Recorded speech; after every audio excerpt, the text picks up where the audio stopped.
Greetings, Dan Does Junk. Strictly James, Strictly Games, got a congratulations. Good evening from Steve D. Oh, hello everyone. Comments coming in, that's great. We got a hello from Shells Division right on. Good morning, everyone. And, well, for me, it's morning. Most of you, it's afternoon or evening. Hello, and welcome to the Odin Makes Sunday live stream. My name's Odin. Felicia can't make it today. She's taking care of her family, so all good. I wish her and everyone there the best of the holiday weekends, because this upcoming Thursday, Friday, here in the United States is one of our major holidays. On Thursday, it's going to be Thanksgiving. That's where we're all super thankful that we came across a continent where people are already here, pushed them out and claimed it for ourselves. And then on Friday, in order to go right along with that happy family tradition that we do every Thursday, where we then like overeat, because that's also an American tradition. Following Thursday, we show why shopping malls used to be spelled with a U, that'd be M-A-U-L, and everyone would go out on Black Friday and buy stuff and totally disregard any kind of thankfulness we had from the day before by stepping on each other. People often die with the old school Black Friday rushes. Yeah, hi. Welcome to the slightly dark beginning of Odin Makes live stream. So, no, I'm a huge fan of Thanksgiving. Now, in all honesty, I enjoy an actual, like, traditional style Thanksgiving where I'm going to sit down with close family, with friends that I care about, and have a good meal and have a good time and talk and be thankful for the family and friends that I have. I think the meaning of that has been really... Anyway, that's my take, right? So maybe I shouldn't say that's the meaning. That's my take. So my understanding of the meaning of that on a grandiose scale is... you know. Anyway, hi everybody. It's what is it? It's marketing. It's, you know, it's all the lovely things that capitalism does to stuff. Hi everyone. I'll shut up now. How's everyone else going? After I hit you with that, how's everyone else going? Amen. Can't wait to step on people for slightly discounted body wash. Yes! That's what we need, Strictly Games. We need a cheap dime store video game simulator. It'll be Black Friday Simulator. And as you go through and find better and better deals, because you're finding all these great shopping things, you're able to upgrade your shopping armor, right? Like you can get steel-toed high-heel shoes so you can step on other people better. You can get a +3 handbag of damage. You know, you can get better parking, right? Yes, Black Friday Simulator. That's what we need. That's totally a game we need. Dan Does Junk. I'd play that. Oh, gosh. Oh, where's my zoom? I want to zoom a little bit. I like it when I'm already at 125%. Jeez, Odin, how old are you? There are words, I can see them. All right, who's all here? We got Steve D and Schultz Division, Jerry Ken Cosplay. Leah's here. Leah Marie. Strictly Games. Hey, yep. Schultz Division, Dan Does Junk. Yep, good. Yeah, I think that'd be really kind of fun. Okay, so who out there is a video game developer maker who can put together this thing just in time to... Yeah, you got like 3 days. Good luck on that. You can't even pass the Steam, whatever. But it doesn't matter. You pass the Steam certification, right? Do they have certification still? So, I also want to be... okay, what else is going on? The other things that's going on that I want to talk about today, I actually looked last night, right? So I waited till last night because last minute is totally my thing. Yesterday, Hire for Hire and Adaptable Gamers Incorporated both came by just to hang out and say hi, and they wanted to get a little bit of sewing done and get some stuff made for their LARPing equipment. They drop by regularly, and we make LARPing gear for them, helping get them foam cut out. But they gave me a hand last night, and we went through a half dozen, maybe a dozen boxes. It wasn't very many. But it was another one of those things like, I feel it should be in this area. And so we looked, and we tried, and we looked, and stuff fell on my head, and we made a big mess, and we picked it all up, and still couldn't find the V-hooks. I know they're in here. I know. Yeah, actually, stuff did pretty much fall on my head. It missed. It was a large container that we had made. So I got those black bins. I got those giant black bins, right? The really big black bins. Yeah, I've got a bunch of these. But I've got, this is the smallest one. We've got one that's, like I've got one big enough that almost all of Mechagodzilla fits in it. Anyway, there's one stacked up high over there that's a little smaller than the table, but not by much. And we actually were using that for dyeing, and turned it into a tub. Put a screw-on spigot that came out the side, because as a dye vat, it was just big enough to fit in the tub of the bathtub, right? And so we put the spigot so it went straight down the drain. And it did. You turn the spigot. It was like a PVC spigot. It's nothing terribly special. And you turn it on, and all the dye that's in the tub can run out and pretty much go straight down the drain, which is great, because then I'm not like staining the tub, right? I'm not filling the tub up with stain with fabric dye. But anyway, that thing about fell on my head. That was fun.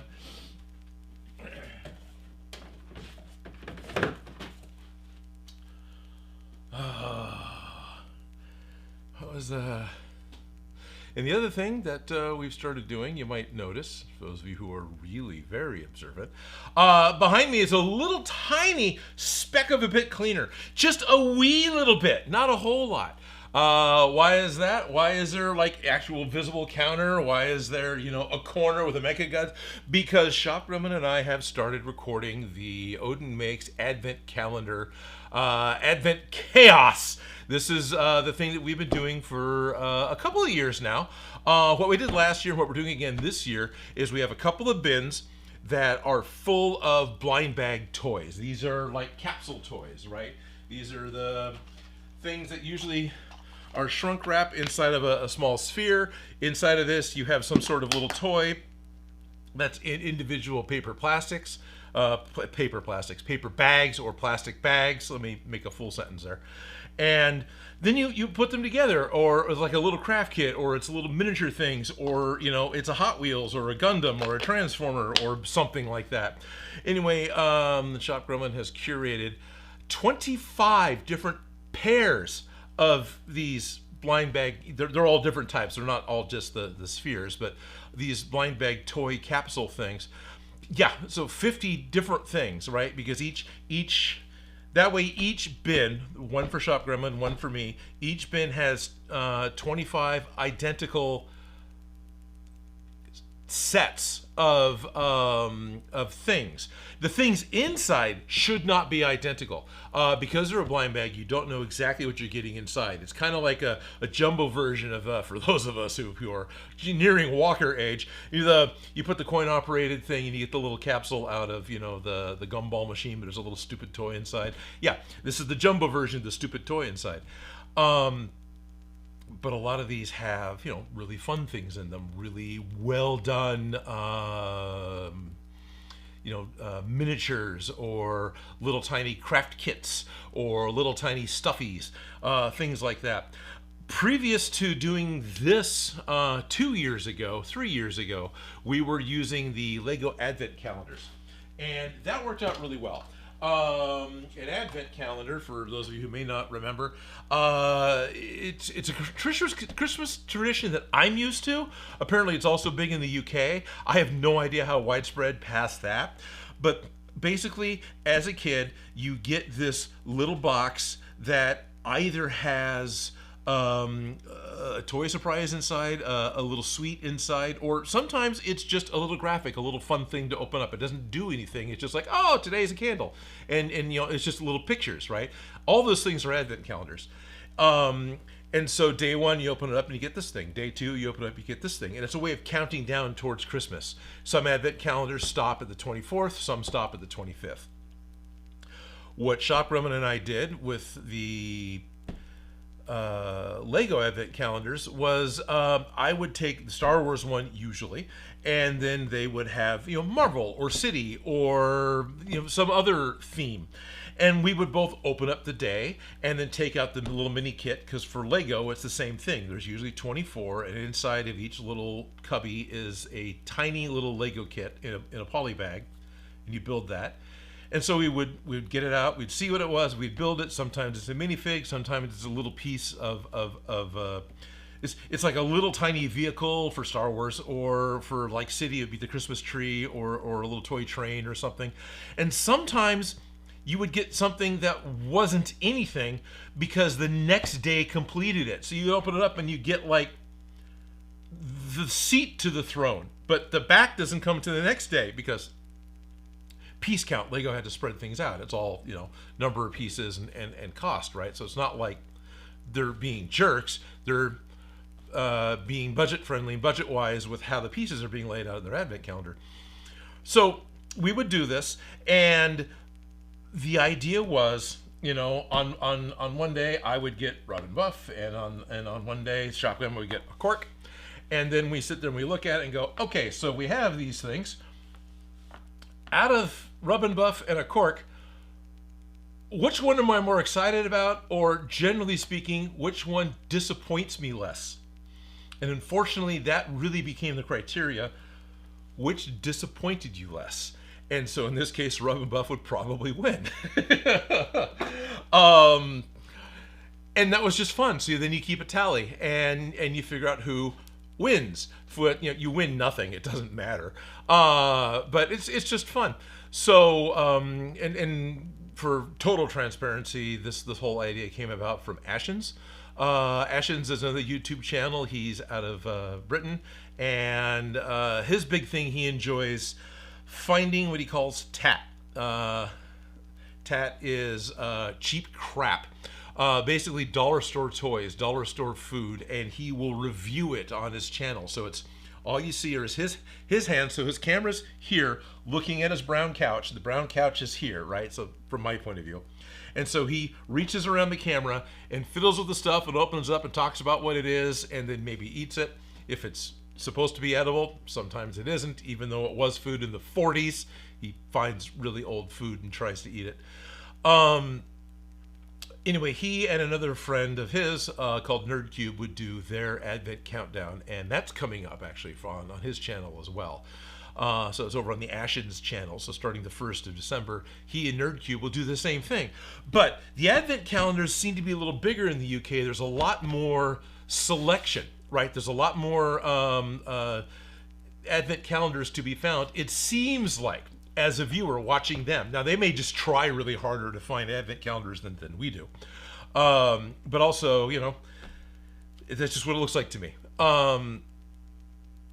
Anyway, it's a lot of fun because that's exactly what it is. They start opening up and they start tearing into it. And they start making fun of it, and it just becomes it isn't so much this one's better, it's this one's worse. And so and sometimes they even have a punishment calendar. Well, for them they have a winning calendar. So usually there's a third calendar of really cool stuff, and the winner gets to open that thing up, right? And now, here's today I got a pocket knife. That's fun. When Shopper and I were doing it, we had the Lego things, and then we would go get like a tea advent calendar. So here's an advent calendar with a bunch of different flavors of hot tea in it. There's supposed to be different flavors of hot tea. What the truth was is usually it was 4 sets of 6 different flavors, right? So there'd only be 6 flavors of tea repeated 4 times in order to make 24. It's like, thanks guys. And because it was, a discount item to begin with, there was an imperceptible difference in taste between the different dust flavored teas that came out of this advent calendar. So for us, that was the punishment calendar. So instead of, I get to win and get something good, I lost, I have to drink the punishment tea. Great fun. But these were all done as a photo essay just on Discord, right? That was all they were. They were a photo essay. We'd write them up. I would kind of sort of post them real time. Basically, Shopper and I would experience it, write things down. I would write up what it was, and then I would piece by piece post the pictures and the captions. So anybody who happened to catch it on Discord would see the posts come in one at a time, and it wouldn't just be one big wall of text, right? And it was a little more fun. I got interaction, especially from Cheese, with doing that. It was great fun. So then it became, let's open the big one live. And so we did that. And then the next year, this last year, the following year, which happened to be last year, that makes more sense. 2024, we did a video advent calendar that was a Patreon exclusive. So this is every single day we're putting out a short video. Sometimes it's 7 minutes, sometimes it's an hour, because of however, I don't think hour was the longest. I think 40 minutes or something was the longest one last year, because we both got kits that had to be built, and it took 20 minutes to build each one. But we record it real time. We record it live. I got all the cameras in here rolling. And then just do a real simple live switch edit later and get the video out. So every day starting in December, for my Discord members and for my Patreon friends, I'm going to be posting this Advent Calendar Chaos. So day one's going to have the first one where we actually open up 2 things, because we ended up making a mistake and bought 26 things over the course of the year.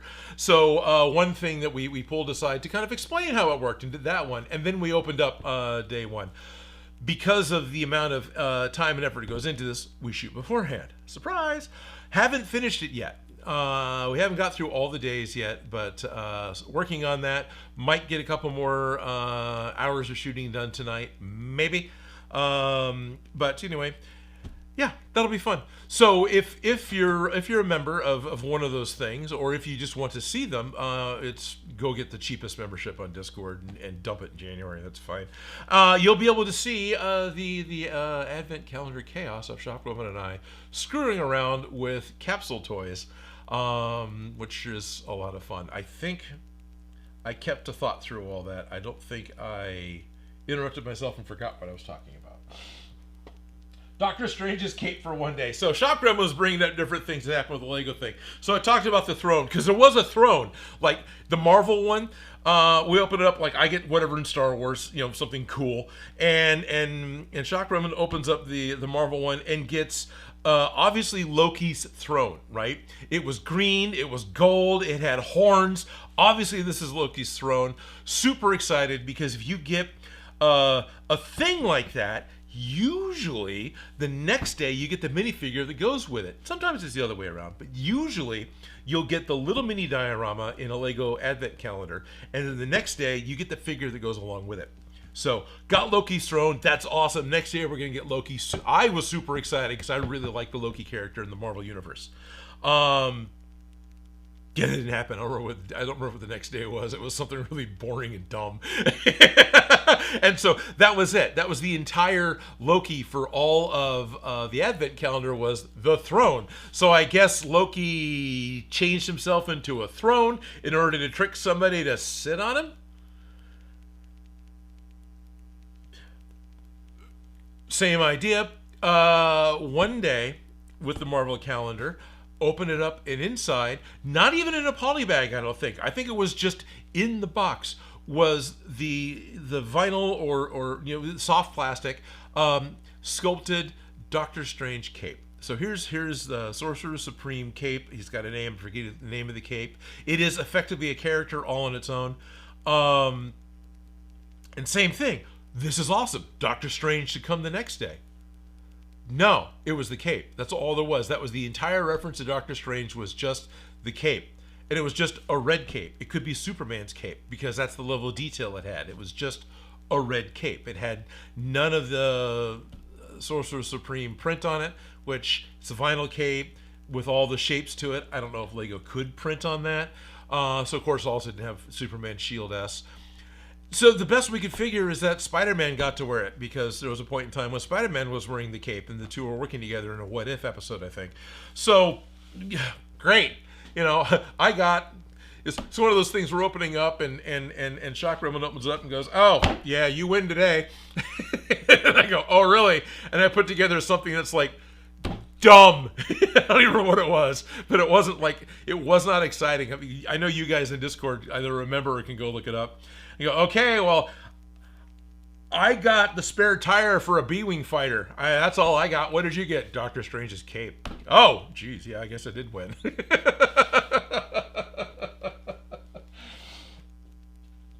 Schultz Division says, as a kid, we put slippers in the windows for Santa to put gifts into. If we were misbehaving, there would be a potato or a piece of coal in our slippers. You tried that. We still do stockings. Similar idea. So it is... I believe traditionally it was your actual socks or leggings or something, but at this point it's become a very stylized, something you can go and buy. It's a cartoonish, like clip art style stocking foot that can hang on the hearth, and you put small things. You can put small gifts into it.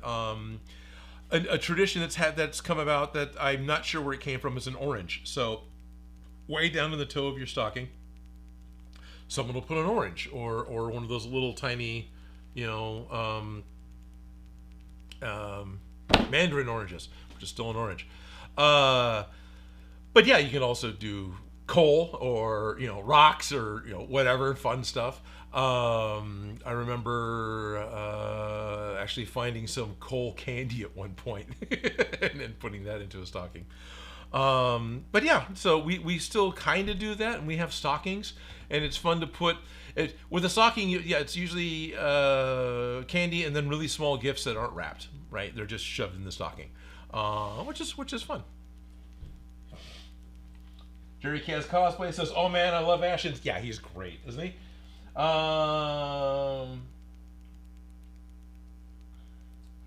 Schultz Divisions couldn't get a Lego Advent for the kids this year. Totally sold out. That's interesting. Here in the States, I don't know if they're sold out. Here in the States, I keep seeing notifications that the Advent calendars are on discount on Amazon. Huh. Not by a lot. Strictly Games have a cigar Advent. Oh, that would have been cool. Schultz Division says, yeah, we have an insane amount of different Advent calendars over here. No, it's not easy to find good different Advent calendars over here. One of my main guesses is going to be size of market, right? For the States, you're going to have to make 10 times the number of Advent calendars to put into an equal distribution of shops. I assume, maybe not, versus the Advent calendars for the UK.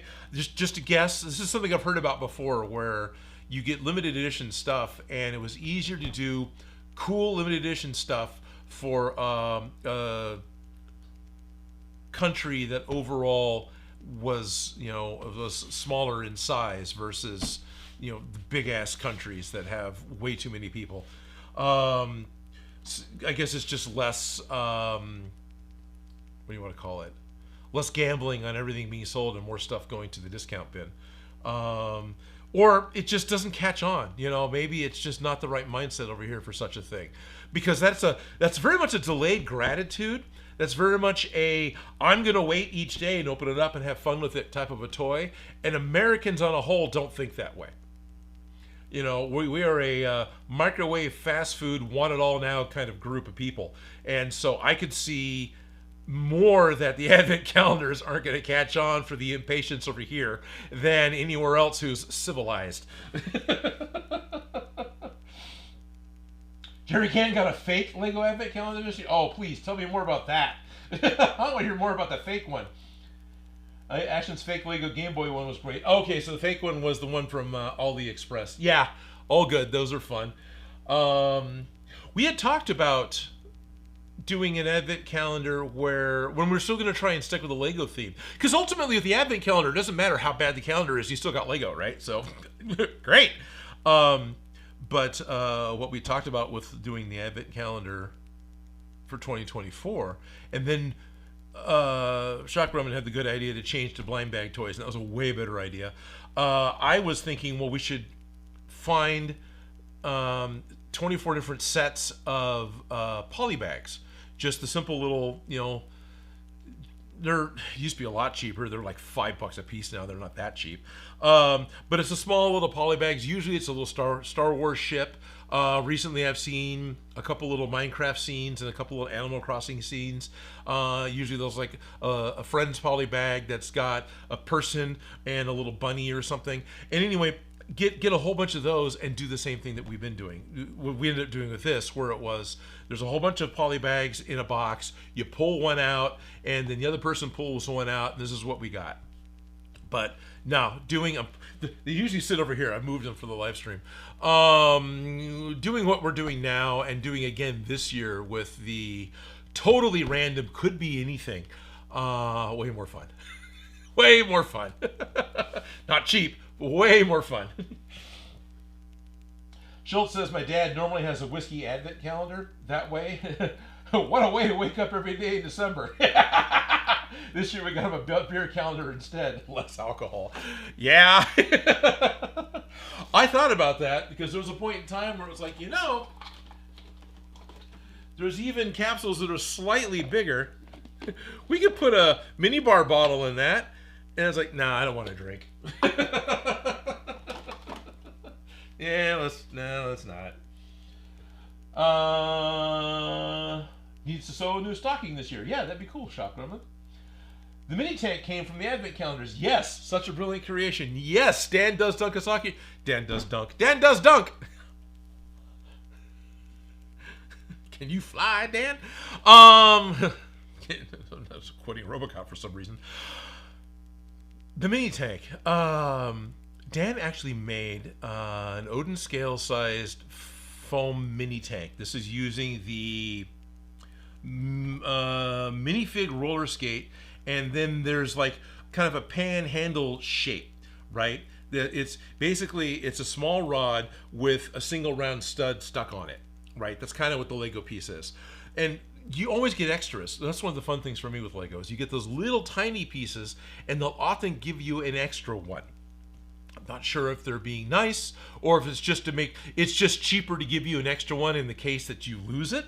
But I like having all these extra little pieces because they become little greebly pieces and little weird things you can build stuff with. And sometimes you just add it back to the actual kit, and I think it helps accentuate, the weapons or something on a kit, the props on a kit. But with a minifig roller skate, which had, the 4 little wheels and like a bumper, because it's supposed to be the toe cup.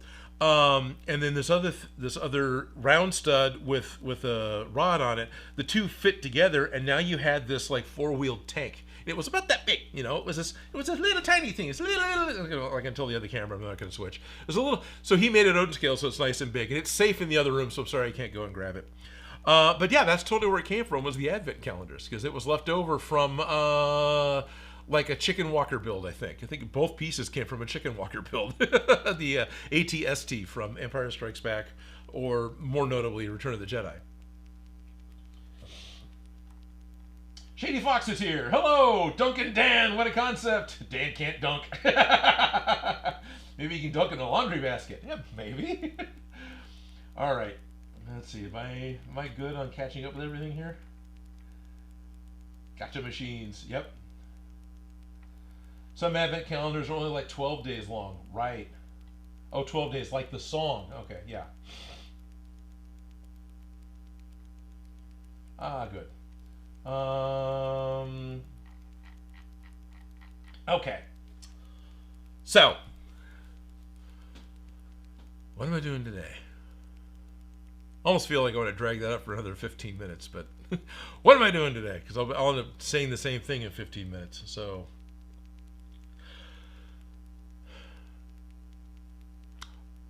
let's get a hold of, let's finish the Proton packs.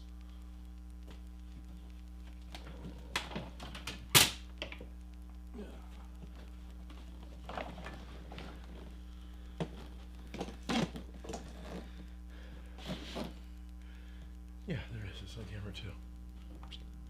So one of the things I'm looking at still, this is something we did a couple weeks ago. I ground off all the screw heads, all you primitive screw heads, off the side of the Proton pack. Right. This is the side that has the hinge, because remember we made our packs open up. I want these to go black. So that just means I need to drag out the creature cast, pour a little bit to the side, and just do some quick sponge painting on this in order to cover up the exposed wood and get all that back to black. So why don't I do that to both the packs really quick to get it done? Because this has been, these things have gone to like 3 cons with these scars on them, and I haven't bothered to fix it yet. So let's just do that first. Hola mates, yay, Mariah Woods is here. Thank you, Schultz Division. Been missing a few streams, but the pack is looking awesome. Thank you, Schultz Division. Hey, this would be a great use for a blind bag capsule. I'll use that to pour my creature cast into. Come on out. Been using this one because it's got all the really fun streaks on it. 1 gallon semi-rigid.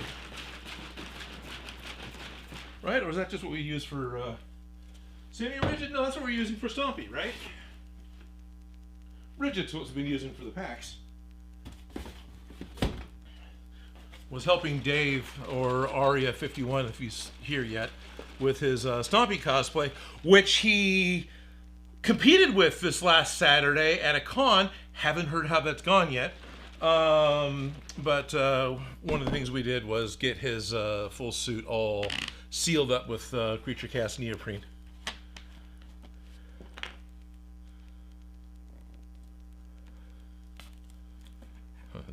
This little piece of shot. This is dead Jim. You know what I probably should do? Cut a new one of these out of foam. Wow, yeah, that's gotta love cardboard discs. This is all we need. This will work fine. Yeah, for like a month. There we go. Good. At least I got that for my sizing. All right, side quest. What I want to do right at the moment is this is the little cardboard disc that goes in the lid to my creature cast, right? That's not part of it. And so this is totally soaked and just totally falling apart. So I'm going to cut a couple of these really quick out of some 2mm fun foam, so I can use those to replace. So when I put the creature cast away, it can seal up again and not totally dry out, I hope. Of course, you know what? All my foam used to be here, but I cleaned up, so that's way over there. How close do I have? Do I have anything really close? I'm not walking too far. Nope, I'm walking offset. Walking offset.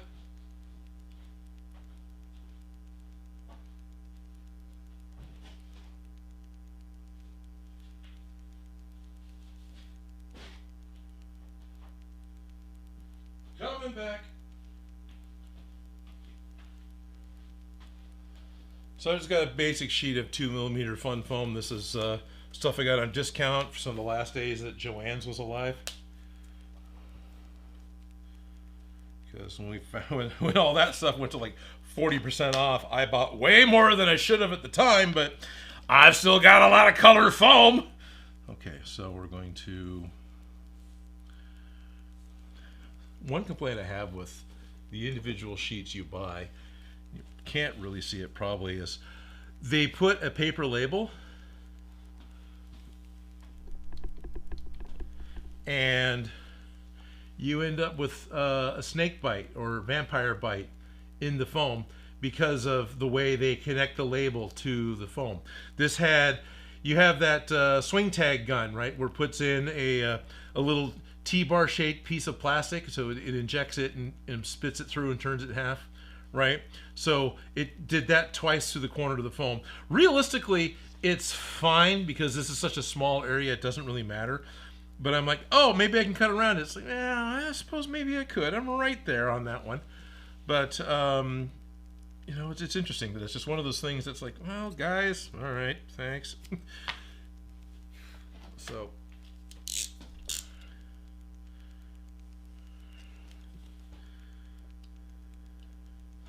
suppose realistically, I'm only opening up one. I only need to cut one.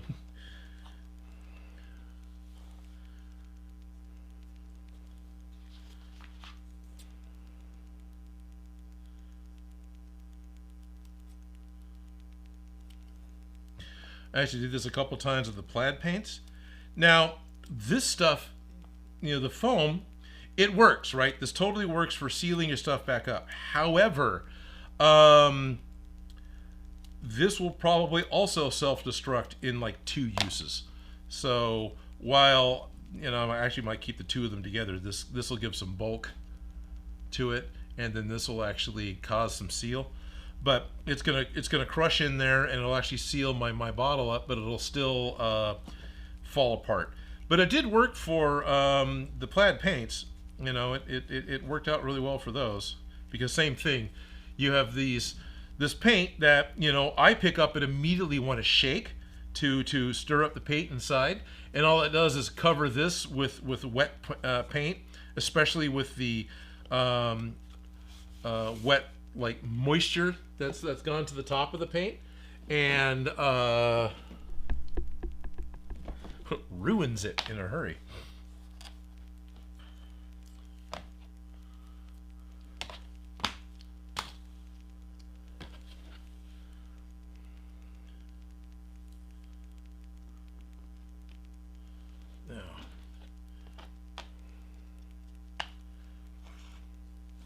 I'll use the cap to keep my hemisphere bowl from rolling. Chances are I'm going to spill it anyway, but I'm going to try not to.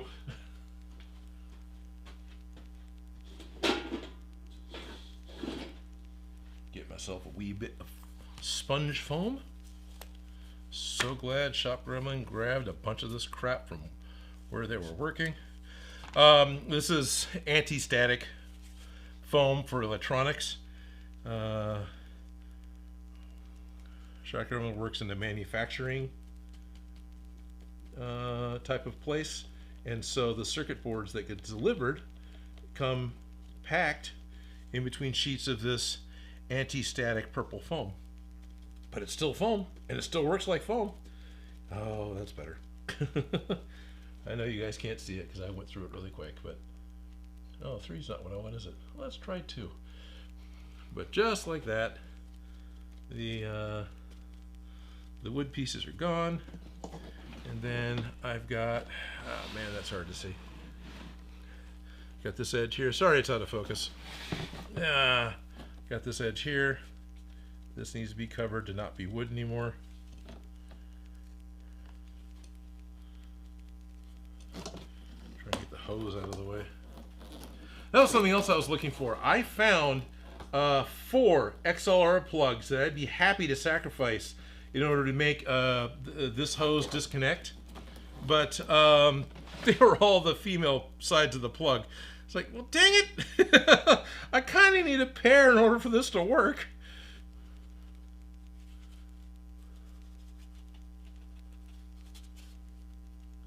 By the way, Jerry Can Cosplay, thank you very much for the purchase of the Creature Cast from so long ago. This is still the same stuff. Yeah, I got a little bit of damage there. Do I have any kind of other shot that's a shot? No, everything's out of focus. I decided I was going to do something smaller, so I made all the cameras focus smaller. Then I go and get a big thing. Alright, back to 1 it is, because what else do I have?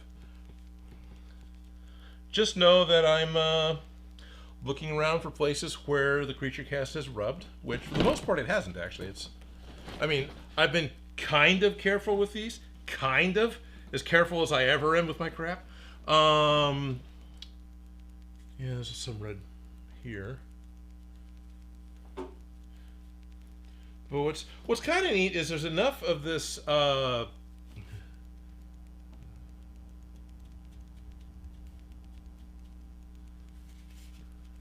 that didn't quite do what I want. Yeah, a little bit. It's a little bit dirty.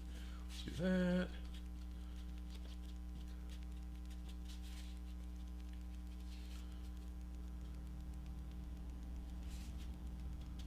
Alright. I'm just stippling some black on top of some of the stickers now to try and get them to be a little dirtier. You know what? That's actually kind of working.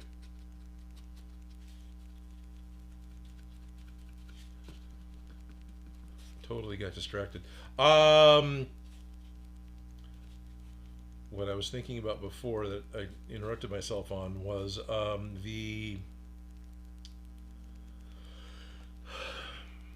this particular piece here is made with 2mm What the foam, which manufactured as red in color. So as the black creature cast was rubbed off because of abrasions, instead of exposing light gray, what the foam or something else, it was just exposing red. And it's got this red trim on it. Oh, you can't see it. It's like little pieces that it's like 4 pixels wide for your screen. But it has this red trim around it. And so it worked. What it ended up doing was you just exposed more red, and it didn't look bad at all.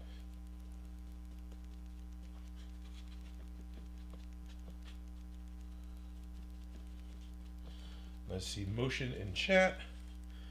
I see stuff's going on. People telling me it's time to go over live. Not quite yet.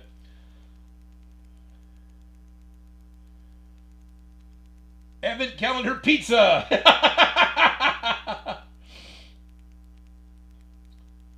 Oh, a hot sauce. Okay, so Advent calendar hot sauce every day. Not quite, but almost. Both me and Lee Braithwaite came across different gift packages. If you remember, we opened one up and it had like hot sauces of the world, which had 8 or 10 hot sauces in it. And they all basically tasted like spicy vinegar, except for like one that tasted like better tasting spicy vinegar. Which granted, that's what a lot of hot sauces are, but that's not what I'm after. You know, Tabasco is not my go-to hot sauce because it's spicy vinegar. I like vinegar, but not like, you know.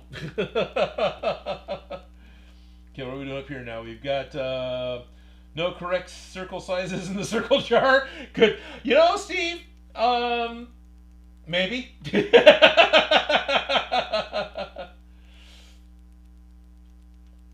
Oh, nice. Schultz says that we have an Advent show on TV from a Danish comedian acting out all roles for 24 episodes. It's the most effed content ever, but damn, it's funny. Oh, cool. Steve D has an Advent calendar that's Hans Gruber falling from the Nakatomi Tower. He gets closer to the floor day by day and then splats for Christmas. That's cool. I think I've seen stuff like that. All right. Oh, hey, I caught up. Wonder what a taco Advent calendar would taste like every day. It would probably be really good, but after 24 days, I'd hate to open up. Oh, what do we have today? Oh, look, penicillin. Unless you're making a new one every day.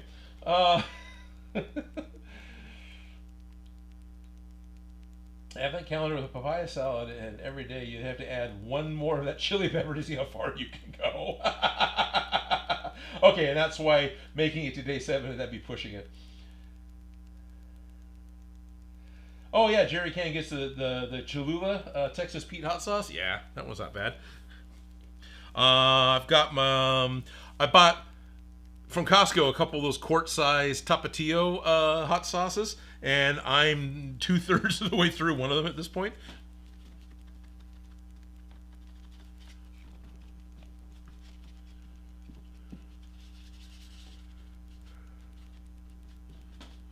Still want to read it, but I like having crap on it. So I'll be honest, one of the things that was bugging me about these was that all the stickers were really clean.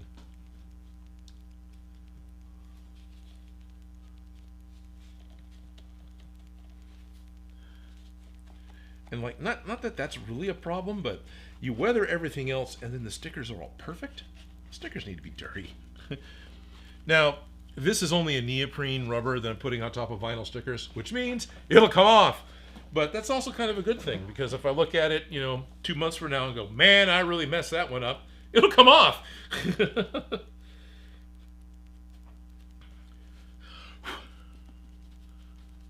But I'm just making a mess, smearing it around, and if I get too much on in a spot, I can kind of really clean it off. Yeah, all right, that's fine.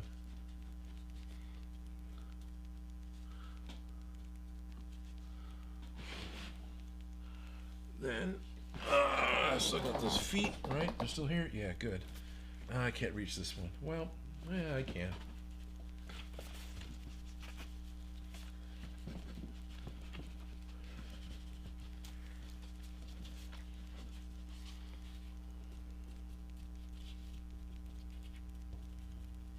Okay, is that all the wood cover? No, I got more wood back here. All right. How are we doing on time? It's time to go, isn't it? It's go time.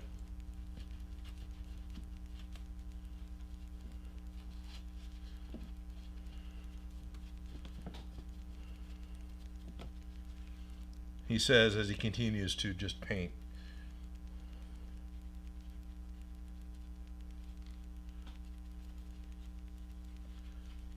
All right. Oh yeah, it's been go time for a couple minutes.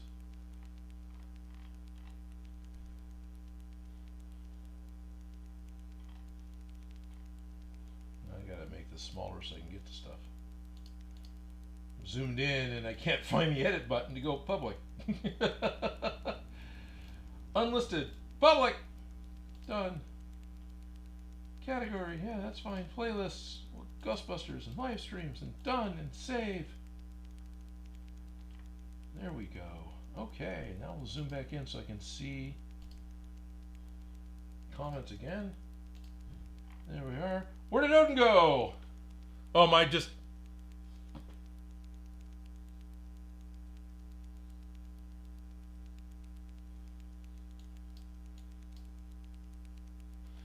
Had me worried like I did something wrong. I'm okay, right? Shady Fox. Time to put flyers out for missing Odin. Hello! Ah, Louis Cuzzy is here. Hello, Louis. I believe today's your birthday, right? Or it's really close. Happy birthday, Louis. So today, I'm actually finally putting some of the last of the creature cast over the exposed wood parts. So everything just becomes black.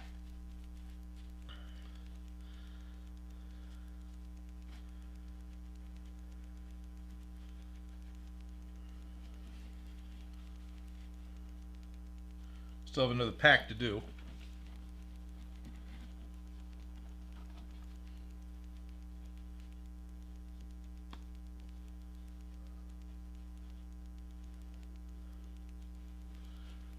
Okay, is that all the... Because after a couple of cons of... If you remember last time I was grinding on one of these and taking the very sharp tips off the end of the screws that were on... screw tips that were poking through some of the packs. Yeah, I don't want to do that. It's dried anyway. It didn't print. So I ground those down, but of course that scars up the plywood where the screws are coming through, and takes the creature cast off those areas. So I'm just going back with a little bit of creature cast from this little hemisphere and daubing over it with foam, just right, doing that thing. Just realizing how, yeah, but they're not off, but they are off. That's interesting. Maybe they're just sewn different. Oh, they're sewn differently. Weird. Okay.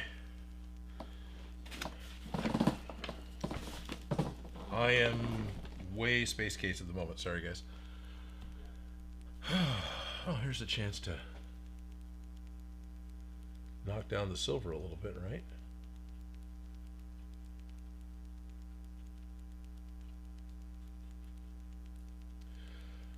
So, I just kicked the live stream over to being open to everybody else. Schultz Division dropped in. Schultz Division was here. I'm sorry, Louis Cuzzy, totally different person, dropped in. Hello, everyone who just joined in. Hi, my name is Odin. Welcome to the Odin Makes Sunday live stream. Good afternoon. My name is Odin. Felicia's not here today.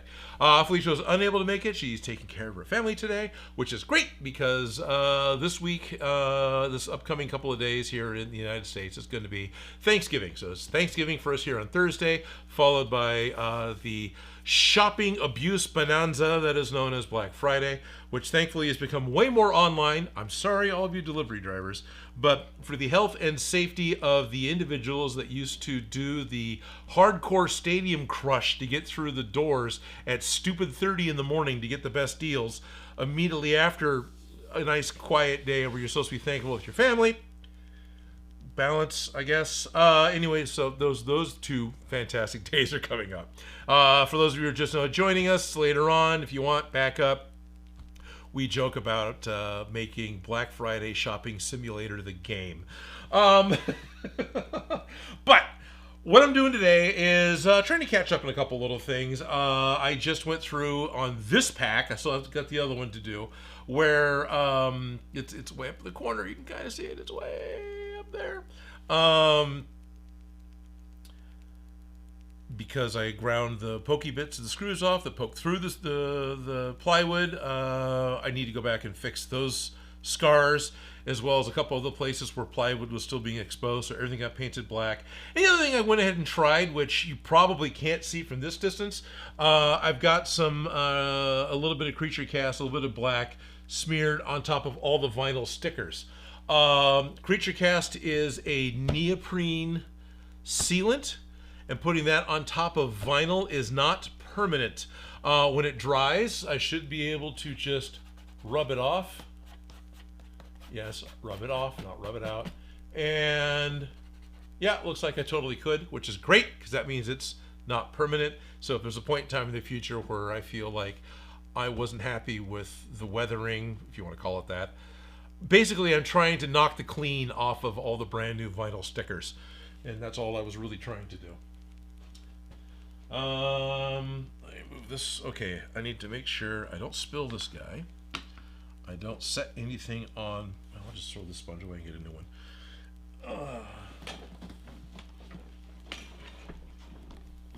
Set that over there. I need to go get the other pack. All right. Missing Odin.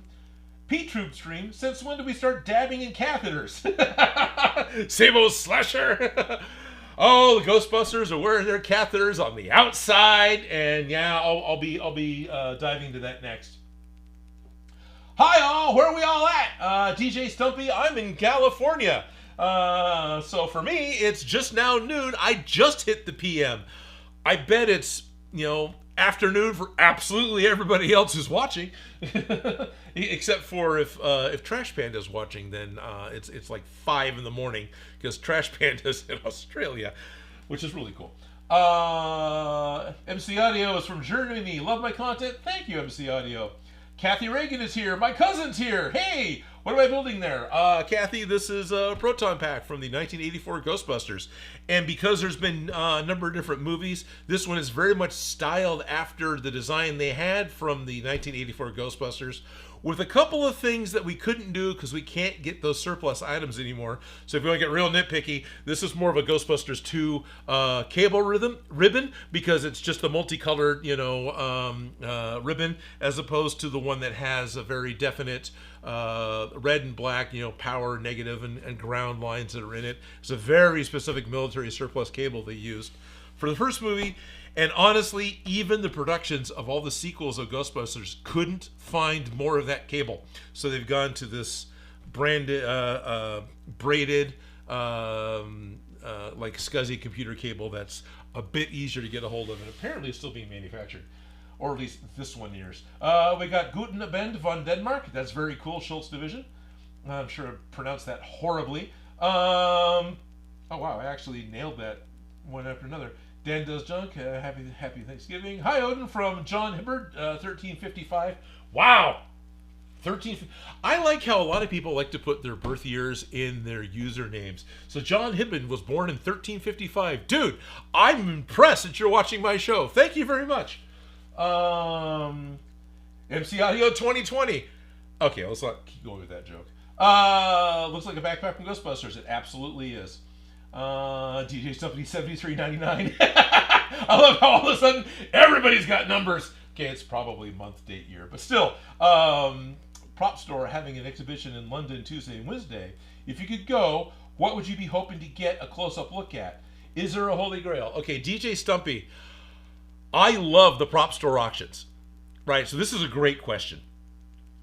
If I could go, what would I hope I could get a close-up look at? The Mondo Shiwen suit. Because Prop Store as a website, so anybody who wants, go to propstore.com right now. Adam Savage with Testa.com has been visiting the Prop Store and been talking about these items in this upcoming auction, and they have some really cool things that I didn't expect to see in a Prop Store auction. Nothing against Prop Store, it's just there's stuff in there that's like, you got the Force Jump Luke from Empire Strikes Back? Wait a minute, there was a miniature made for the Force Jump Luke from Empire Strikes Back? They have some Fifth Element stuff. It was some stuff they had early on that they posted to their site, as well as tested, had some interaction with. And granted, this is all a way of Prop Store getting more notoriety for their auction, or to get more people to show up to the auction, right? So let's be honest that this is being done as a marketing tactic, and I'm totally seeing it, buying into it, except I'm not buying anything.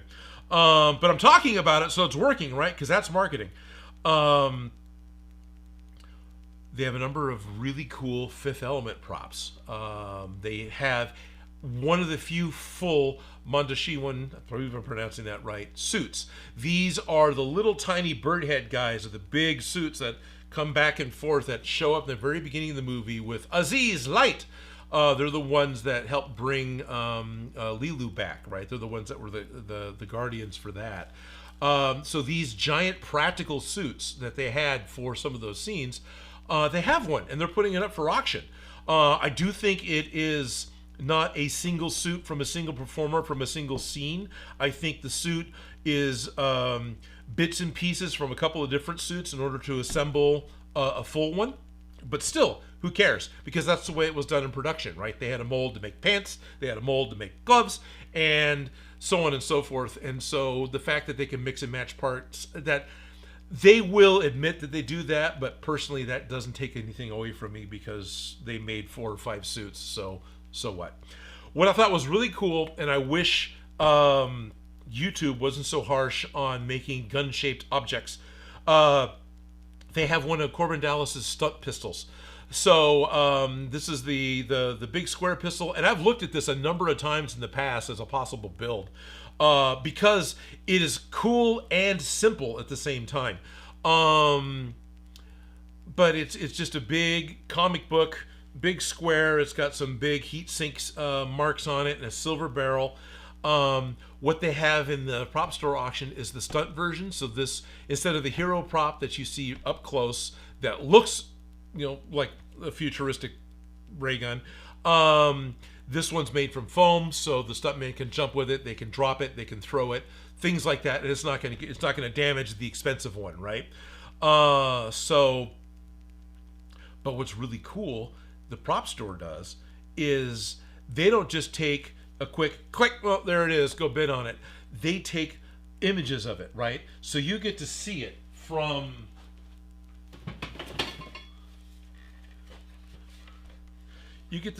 the side, and you can actually see how the handle works, and how the pieces work, and then you get to see it from the side, and you get to see it from this side, and you can see it from the other side and the top, and then at some point they'll set it down and come back along with a ruler and set a ruler down next to it, so you know the size of the thing that you're getting. But what that means for somebody like me who wants to build a prop, I now have reference for exactly how big this silly thing is in a picture, which is really cool. One of those images that I found for Hellboy's Right Hand of Doom came from a Prop Store auction for one of the stunt Right Hand of Dooms, showing me that the main cylinder for the arm was 14 inches, right? I think that's what it was. And it's like, I can scale everything else off that and get a reasonable size. For me, I can be correct. I mean, I'm not, but I can have a starting point that is as accurate as I can be to move forward with making my prop. And as I have to cut corners as I'm going with it, that becomes a lot more comfortable for me, because I've started in a place that was as correct as I could find, and that makes me really happy.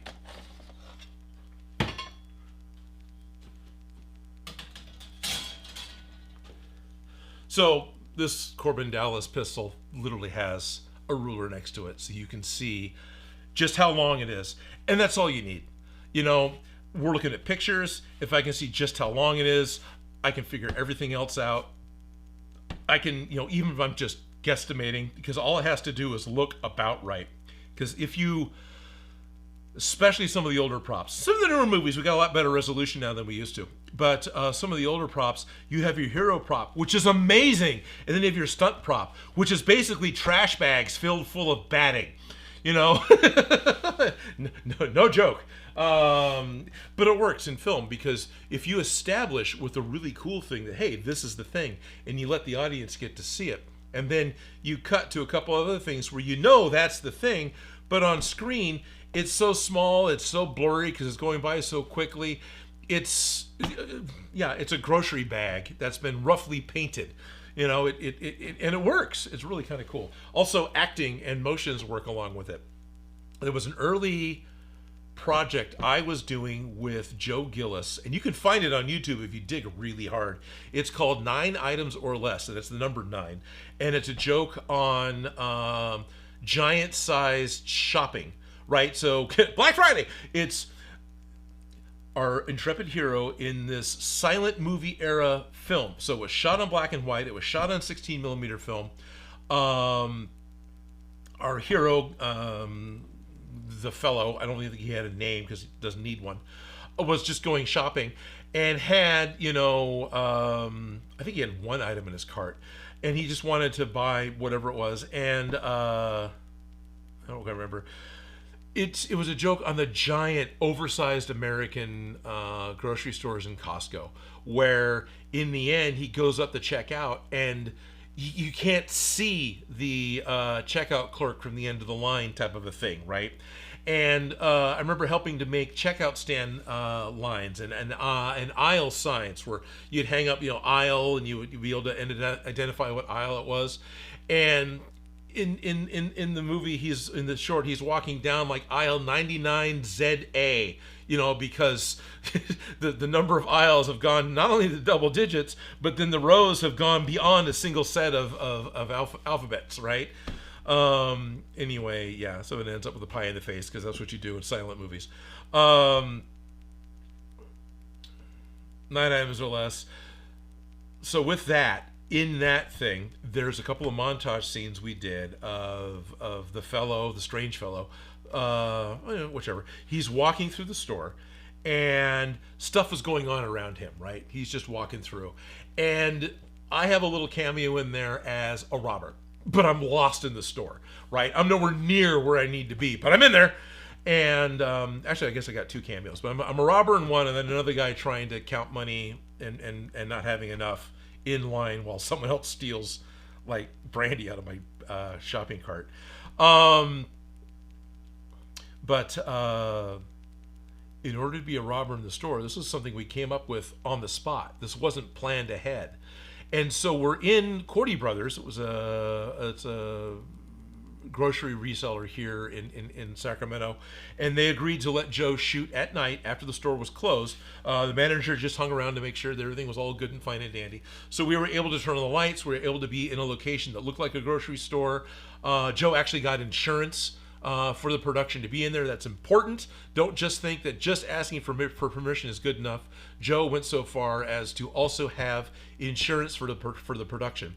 So in 94, that was 1994. He had $1 million insurance policy to cover the people that was working with him on the production, which wasn't many. There was like 8 of us, as well as for property, right? So that is actually an important thing. It's easy to get a hold of. It's not easy to find, but once you do, it's a pretty easy piece of paper. You just get the insurance for the couple of days that you're shooting or the week that you're shooting, and it's for what you get, and for the added benefit of the security of where you're shooting, it isn't much. It is much. It's actually not chicken scratch, but for what you get, it isn't much. Anyway, he actually had that. And so we're on set, and we want to do this joke about the guy robbing. And it was easy enough to make, the classic Western, mask, right? That wasn't hard. But what we didn't have was something to show that he was a robber, right? Aside from the mask. 94, nobody wore masks. But so their floral department had a wireless hot glue gun, which was really novel in 94, but they had one. This was a full-size glue gun that really clicked into its base, would heat up like the little ones that I've got. So, okay, I've got that. Here's my pistol grip, the beginnings of the thing. In order to make the rest of the gun, now this is going to be in the background, so it doesn't have to be super detailed. I literally went to the store manager, bought air quotes, I'm pretty sure I bought, I don't think I just got permission, a Snickers bar. So I got the Snickers candy bar, which is kind of a squarish candy bar, with a cold hot glue gun. I mashed the candy bar, still in this wrapper, onto the end of this hot glue gun, and then wrapped everything up with gaff tape. So it was just totally black. Now I've got a pistol grip with a long square barrel coming off the end of it. Done. I've got the silhouette. That's all I need. And so then, it was way bigger than that. It didn't have this, of course, because it wasn't Ryobi. It just had this, and then it had the thing came off of it. When I walk by in the scene, here comes the acting part in order to sell what it is. You brandish it in a really big, silly, stupid way, right? Like you wouldn't necessarily do this walking down the aisle to show that you've got a gun, but you have to because I'm going to be on camera for a second and a half. And so I picked this thing up, and then I did this motion on the gun, right? Like you're pulling back the slide to cock the gun. So you pick it up, do this really quick, and walk off. And everyone who sees it, it's like, where'd you get the gun? You know, I made it from a candy bar and a hot glue gun. It's not, you know, but it worked. And so trash bags as a prop building piece for especially stunt props and background things totally work. Recently saw a video on YouTube about San Winston School talking about how they made trash bag monsters at one point, and they keep reappearing in movies. There's trash bag monsters in Men in Black. One of the first trash bag monsters was a proof of concept for the Alien Queen for Aliens. That didn't make it to the final film, but they did this giant mock-up of the Alien Queen with a foam core head and a bunch of trash bags that are stuffed up to look like trash bags. And they had a kind of a harness thing they made where they put the two performers in, because when you had the Alien Queen, you had two guys in her chest, like one standing like this with one arm out this way, and that's a regular human arm, and then this one had a ski pole with her alien hand on it, so it's the giant hand and the little human hand in the center, and then next to him is the other performer who's doing the exact same thing in reverse. So you end up with these two arms in the front of the Alien Queen that are little grabber arms, and then you got the two big arms that are ski poles with you know, those T-Rex picky-uppy type of fingers on the end of it. But in order to get a proof of concept that got the go-ahead to spend a ton of money on it from both Cameron and producers, they did this test with trash bags. Anyway, fun stuff. Oh, wow, I'm behind on everything. Did you get my email with the pack pics? Yes, I did, John. I'm sorry, I didn't bring them out. I did get the email. That was super cool. Thank you for jumping back in again, John, as I talk about trash bags for 21 minutes, I guess. What's going on here? Oh, 21:10, that's the time. It's 9:10. So prop horror exhibition, anything I'm excited about? Yeah, the Fifth Element stuff primarily, because I'm looking at things that I could make. And then I started going through it, and they have so much other stuff in there. It's amazing what they've got this time around. Dan does junk. Is this towards me? In my Gundam helmet build, you reveal the pattern of the video. I took screenshots so I can edit, save as a PDF, and scale up. Was that me? My Gundam helmet, or was that somebody else? Ralph Warwick. Oh, yeah, I'm late. Good day, Odin Makes in chat. Sweet. Hello, Ralph. Morphers, keep posted, not yet. It hasn't been the morphers. Something static in the sound. Sound is fine on my end. Okay. You're not till you have a Snickers. There you are. MC Audio is asking, what do I think about making the shield from Doom Dark Ages? Not against it. I've seen quite a few really cool looking shields. Not against that. At the moment, that's not on my grab my attention to-do list. There we go.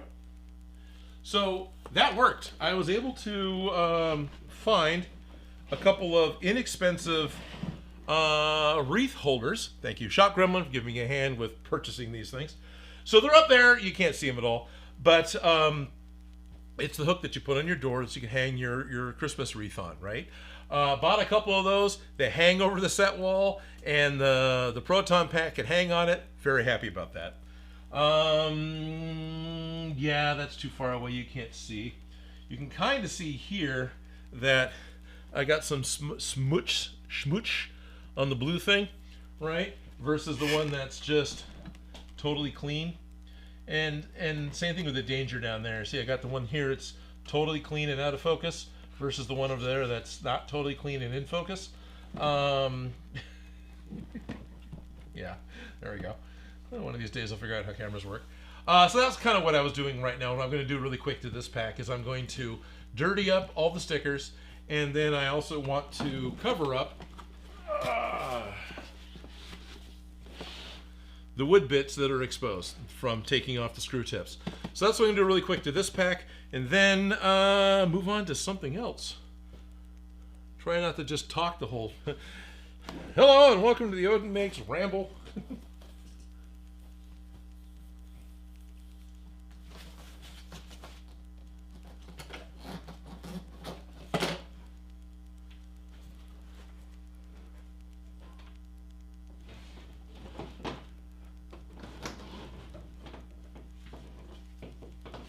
Let's tuck the belts up so that's a little cleaner looking.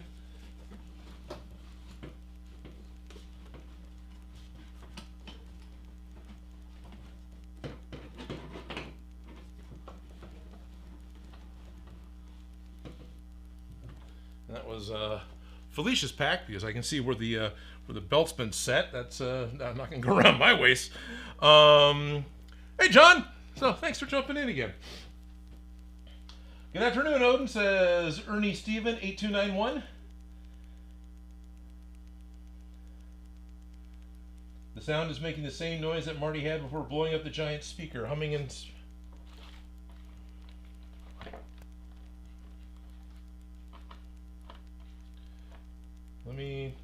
I'll pull the switcher away from the base of the monitor because the plug was resting on the base of the monitor. Maybe that'll help.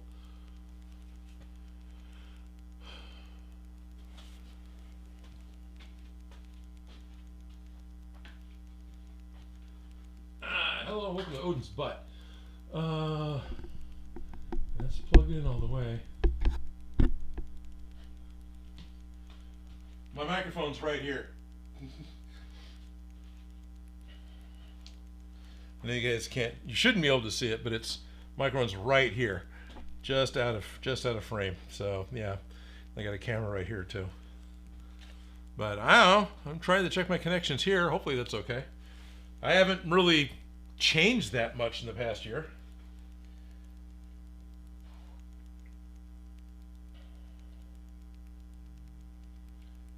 Billy Bryan is the name. John Hibbard. Billy Bryan, get it promoted.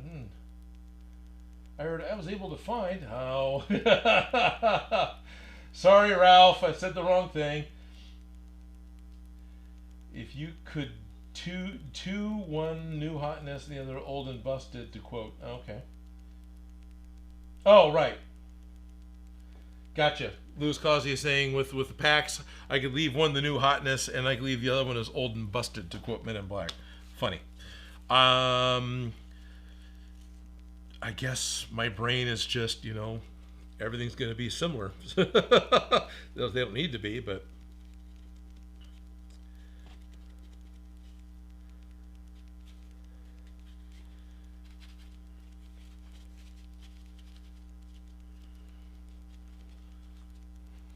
Yeah, it's better already. It's black. It doesn't have those polka dots anymore. There's no weird sound on my end, says Stupid Monkey. Oh, good. I got a Canadian seal of approval. That makes me really happy. Want to get rid of the hum? Run your 3D printers and play some BGM while watching the stream. Honestly, don't hear it. Background music. Sounds fine on my side. Okay, good. Thank you, Shock Roman. Oh, it's just the sharks biting the cables under the Atlantic. Okay. Sounds good here from Germany. No worries. Oh, funny. I make that joke. You could do not to. You could do not to. My bad. Gotcha. Yeah. Not sure. Yeah. Sorry, guys. I would still rather them kind of be similar. Which I suppose even within the movie doesn't have to be, but you know, because you got the original three, the original packs, and then later on Winston comes along, but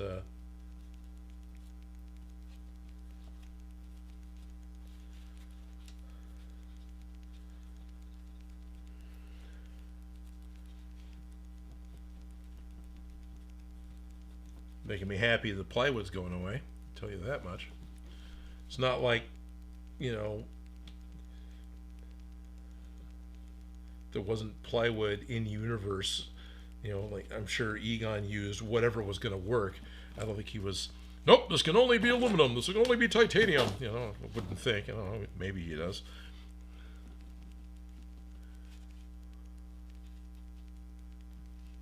This is exciting. Let's watch Odin paint. It's slightly better than the let's watch paint dry video.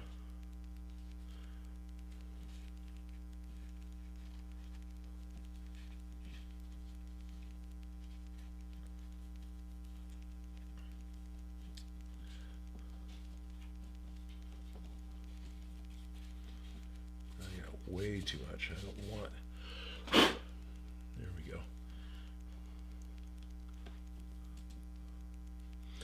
I was having a point where there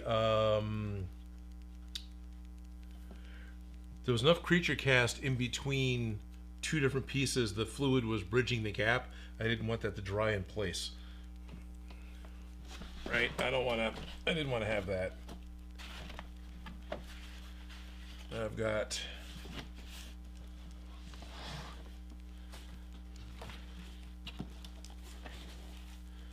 these. I'd really like everything just to be black.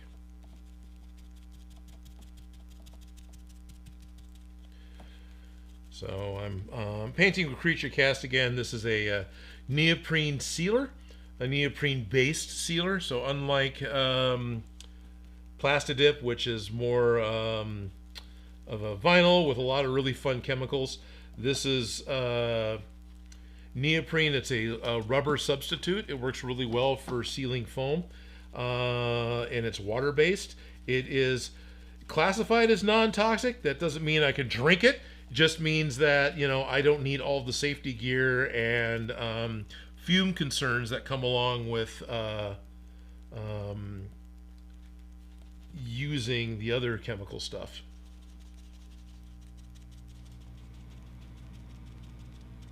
So my heater kicked on. If anybody hears a new noise in the background, that's the furnace doing its job. But you guys said last year you weren't really hearing that, so I'm not too worried about it being on.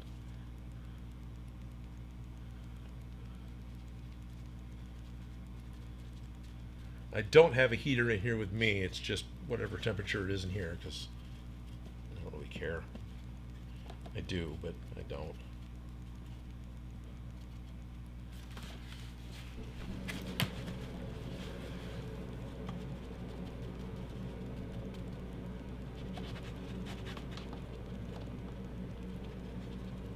Now I'm just putting some crap onto the pretty brand new stickers. Making all the pretty brand new stickers not be pretty brand new.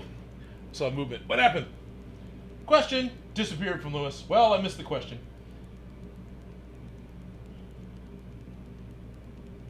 Oh, interesting. No, my paint dry video definitely got more views. Yeah, it really did. I literally had friends that were in Disneyland when I dropped that video, and in line for like the Matterhorn, and they watched that video.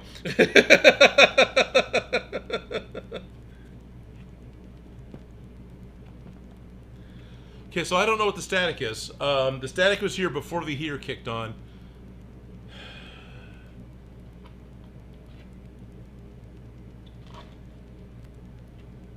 I can, you know, sorry. I can crash the stream effectively and run around and find different mics to try and figure out what it is, or we can just sort of ignore it, but that just means it'll get pushed off to a later date, which means it probably won't get diagnosed. Except Treg may be coming by for Thanksgiving, and knowing Treg, who does this for a living, that particular Viking will want to come out here and conquer the problem. I mean, he helped me build the set after all.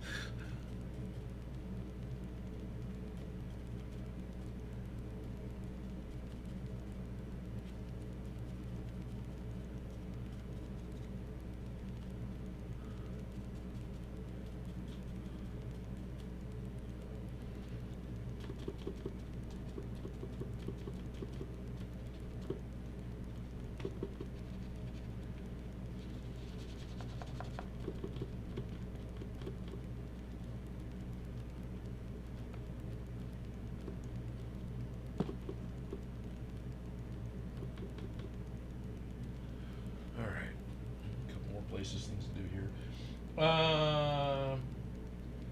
Stack's kind of cozy. I think what technology I'm using is totally tolerable. Causing a ground hum. Sounds like a ground loop hum. Gotcha. Totally could be that. Yeah. I've got a lot of this whole thing's being ran off of an extension cord, and if it wasn't here before, I remember kicking the cords earlier. So yeah, that could totally be it. I can put on my other mic, but I don't know how good the batteries are.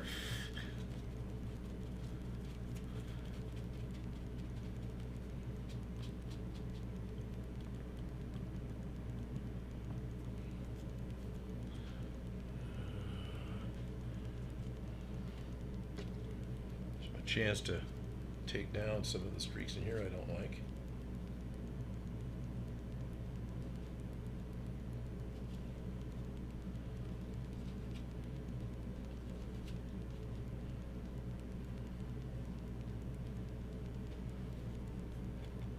That broke. Okay.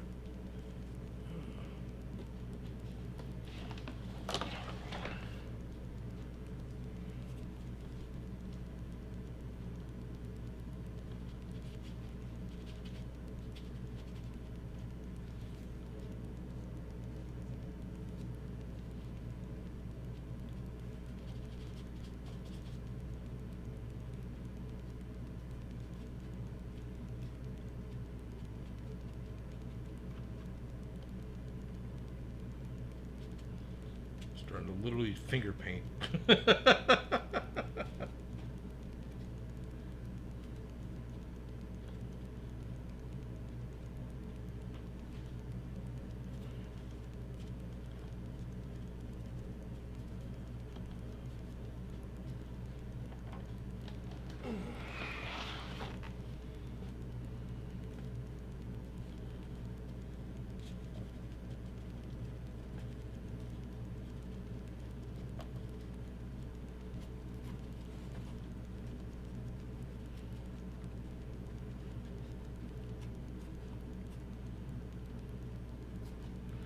All right, is that all the vinyl stickers have something on them now?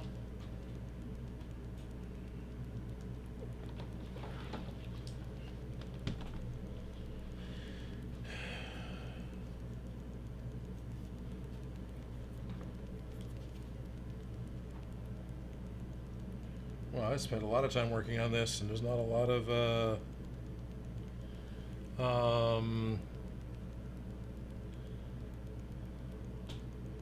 stream left, is there? All right.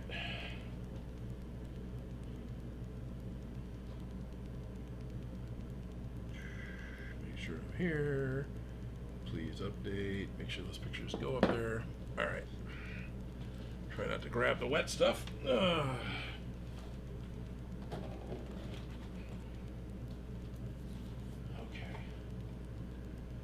What I want to do is multifold. We're going to go here, find my photos from my phone, and we're going to download that one, and we're going to download that one, and we're going to download that one. I thought, there it goes. Now we're going to go back over to here, we're going to go to downloads. Oh, I did get two of that one. Okay, so this one can be deleted. And we're going to do that one, and we're going to do that one, and we're going to do that one. That way, I can, these are the pictures I just took. So here's what I was trying to work on. Here's what I was trying to do. Please let me know if you think what I did worked or didn't work, because it may not have. But I was just trying to make some of the pictures, some of these stickers be a little dirtier. Some of the silver points be a little dirtier. Now this is still wet. You can especially see there to the left of the blue sticker, where it looks kind of gray, and it's got a kind of a halo around the black. Well, this is because that's fresh neoprene. It's still like Elmer's glue or acrylic paint, where when it's still got water in it, it's a little lighter in color, as well as it's fresh neoprene on top of the bumper bar that was previously painted. So it's interrupting the dust. But you know, whatever. So there's some there, and then we've got the midpoint of the pack where all I really did here was a little bit on that danger sticker, and there's a tiny bit on the top of the clipper valve, and off to the right there, I can see something green that shouldn't be green. Oh, but that's in the background. That's not actually part of the pack. That's part of the screen behind it. Anyway, you can I can see, because I can see where the scars were, where the plywood is exposed. That's all been covered up. And then as we work our way a little bit up to the top of the pack, here's a little bit more of the me just making the stickers a little bit grungy. So that's kind of what I did to all of them. The blue tube there, I didn't touch it because that is the type of plastic that is. Nothing's going to stick to it. I've even tried some other, my favorite spray paint. I tried putting that on that, and it's peeling off. What I think happened, because I've seen a couple, my favorite spray paint. Okay, oh, what the hell are you talking about? Duplicolor vinyl and fabric. Duplicolor vinyl and fabric spray paint for the longest time has been some of my favorite paints, because these paints stick to plastic in a crazy way. These are literally made to spray the interior of a car, so you can cover up the vinyl upholstery with a new color and then sit on it. So these are classically, these are some really rugged, aggressive spray paints. One of the things I remember early on, I was modifying an old Power of the Force Han action figure. So this is from Return of the Jedi, wearing his Endor trench coat. And with the Power of the Force figures, they didn't have the cloth accessories like they did back in the 80s. It was a vinyl sculpted trench coat, and he had big oversized arm pieces to hold the vinyl trench coat on to make it look like it all belonged, but his arms could still be articulated, right? I wanted to turn Han Solo into the Crow, the Brandon Lee the Crow, and because at one point he's wearing a black trench coat. So heated up a little bit, hot water, whatever it was I did, managed to pull the vinyl trench coat off. Now I have to paint it. And I painted it with this paint, not this can, but this paint, because I knew it was a vinyl. I knew I was going to stress that vinyl, putting it back onto the action figure. I knew I was going to flex it and pull it and abuse it going on over the action figure sleeves. And then realistically, most of the rest of the action figure is built off of some sort of a vinylized plastic, some sort of PVC or something else, right? Because all the arms are, you have a little bit of give, and the legs have a little bit of give. So I ended up painting the whole thing with this black paint. It worked. It worked really well. I had zero cracking, zero scratching, zero loss of paint on anywhere that I could see. I couldn't double check without pulling it off again, and I didn't care to.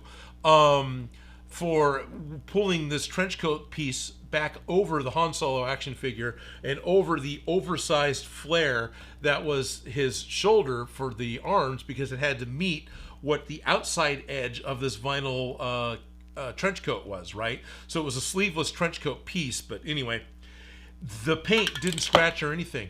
But to read the ingredients of this paint, it's the same type of stuff that's in contact cement. It's the same type of stuff that's in Plastidip. It's ketones, acetones, toluene. Oh yeah, no, it doesn't even have. Oh, there we go.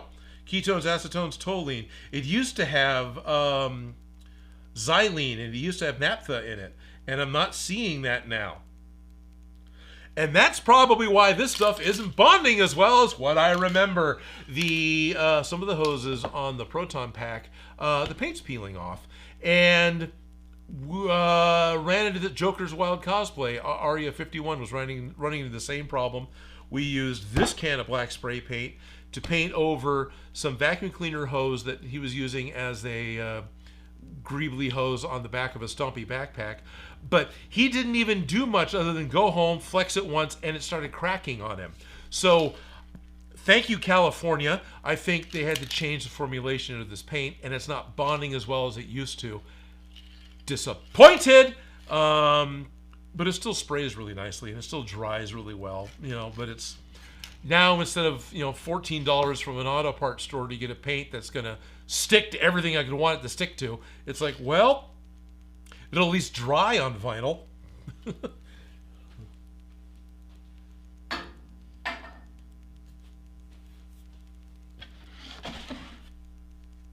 This is not tea. Do not drink. Trash bag monsters. Black sludge. Anybody see Creepshow 2? Anybody see the sequence called The Raft in Creepshow 2? The original Stephen King short story was way better than what the crap they shot for that movie. But yeah, that was a trash bag monster, and you could tell in a couple of shots, because how are you going to have an oil slick in the top of a lake with someone trapped on a raft where they can't get off the raft because this amoeba black oil slick thing is going to grab them like a waterborne blob and eat them, you know, like the Blob the movie, but here's something that's more liquid and just floats on the surface. As far as you know, the book doesn't specify. It could have jellyfish tendrils that go down to the bottom of the lake. Don't know. So cool story, but in order to show that on film, yeah, it was, you could tell it was like a tarp or a trash bag, and they tried to move it, but the places where they moved it from would cause tension that then had wrinkles coming from it. Eventually it all moved, but you had this like point, where it's grab the corner of a blanket and pull, right? It's that type of exactly that type of a fabric pull look from the trash bag monster.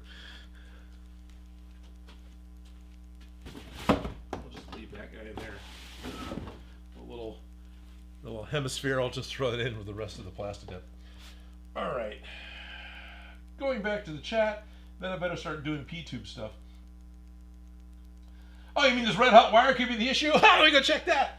Now this video feels like Bob Ross moment. Let's get a wig on an afro. Hey, Odin, I missed your videos of you making props. This backpack is not letting you make any other props. Justin, that's funny. That is absolutely observation bias. You're not wrong, but it isn't getting in the way because I only really work in this backpack during the live streams. That was the point. So the 2 hours or so during the live stream when we actually bothered to touch this, realistically, overall, over the entirety of the project is the only time we really worked on it. There's been little things I've done in the background, but this hasn't been a 24/7, 2-year project. This has been a 4-hour-a-month project. No, life got in the way. A whole bunch of other stuff got in the way. I've said this in a few of the live streams. Can appreciate that you haven't seen them all. I don't want to go through all of it, but I had a complete life change. I had a complete loss of income from Google. I had everything hit me kind of at the same time, it felt like. And all that contributed to me not getting videos out because I got a full-time job. And then a bunch of other life things happened where I needed to take care of myself. And I'm still kind of in that point. But now I'm at a point where, okay, I've got things set up. I can do this. Now I'm trying to get past the guilt of having not done it. Better place to be, I suppose. Lewis is saying, well, could you scuff the blue tubes with sandpaper to weather? You used Rust-Oleum chalk paint on a plastic tarp and liked the way it came out. Okay. Or plastic trap, not tarp. And you liked the way it came out. No, I probably could. I didn't bother. But I probably could. Ed Vixen, oh, you might have the California edition. Yeah, I probably totally have the California edition of this paint. That's interesting. Next time I'm in Nevada, maybe I'll try and grab one of their paints to see if the ingredients are different. Yeah, I could have the California mixture. Ketones, acetones, toluene. These all have to be that, yeah. Duplicators is 2019.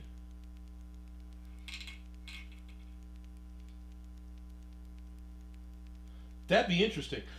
Because if it is, then this should also have a different stock number, right? The UPC should be different. HVP. Huh. No, then like all sorts of things should be different. Like the UPC should be different. It's HVP 100 vinyl red. If this is different because it's California made, then yeah, even the basic HVP 105 gloss white, even the basic model or catalog number could be different to show that it's a California formulation. How hard did he flex? But yeah, that sucks. How hard did... Gotta go, bro. Well, thanks for being here, Schultz. I know you're gone now. Usually the little water Mr. Foggers are a safe bet, but if you're a very sensitive building, that can be an issue. Oh, LWA7 AC71. Is this a foam build? Are there any moving parts or electronics? Yes, batteries are dead.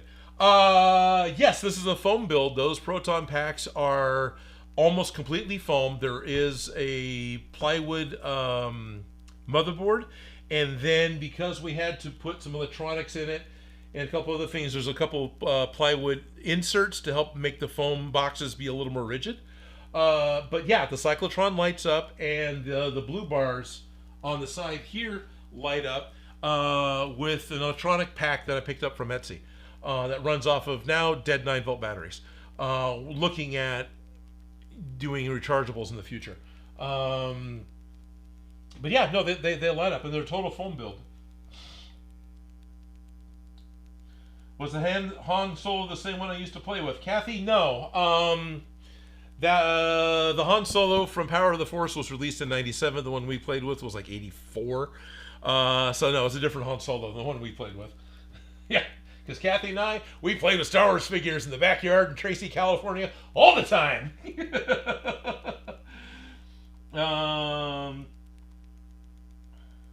Which came first, the Stephen King story or that episode of the Star Trek with the Black Sludge Monster? I'm going to guess the Stephen King story. Stephen King was called The Raft. It was in the book called Skeleton Crew. So go ahead. I could be wrong, but I'm pretty sure it was in the Skeleton Crew anthology of short stories that were collected that Stephen King had written, which some could be older from older magazines. And that's where I read it, was that book. So whenever that book got published, Tasha Yar was killed by the Black Sludge Monster in Star Trek The Next Generation. I think the first season. I don't even think that character made it through the first season.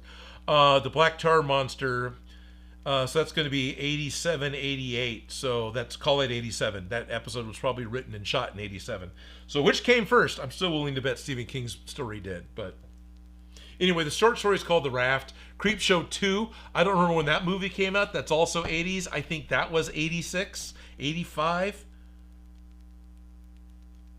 Could have been 80. Nah, hard for me to really remember at this point.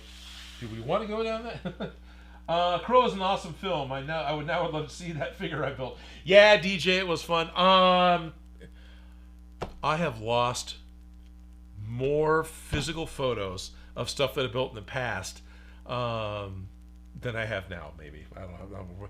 I've lost most of them. There's a point in time when I tried to make. I took the only pictures I had, and I tried to make a. It's a thing to show somebody to try and get work, right? So one of those portfolios. Left it in the roof of my car. All gone. Just gone. I don't have, because I drove off with it sitting on the roof of my car. So I don't have negatives. I don't have the pictures. But it was all models, and a couple of other goofy things that I built. It was, 1/4 scale Freddy Krueger model. I remember I was really happy with how the paint came out on that stuff, but yeah, it's all gone. That's all gone from a long time ago, too. That's all 90s. It was still impressive. Thank you, Kathy. Recently started watching the Transformers Beast Wars, which tickled my urge to possibly make a cosplay of one of those characters. Way to go, Dan. It's a Beast Gundam. We're here for it. Oh man, that Russian Ravage was so awesome. Long live the Decepticons. Okay, so I haven't seen the Beast Wars. I heard it's been really good. The other thing I was looking at building today was the Ghostbusters P-Tube, at least getting it started. Here's something we talked about because I can sit here and just babble if you want for the next hour. The P-Tube. This is a tube. It's just generally called the P-Tube. Guys, I know I got some authority here that are watching me. Please correct me if I say any of this wrong.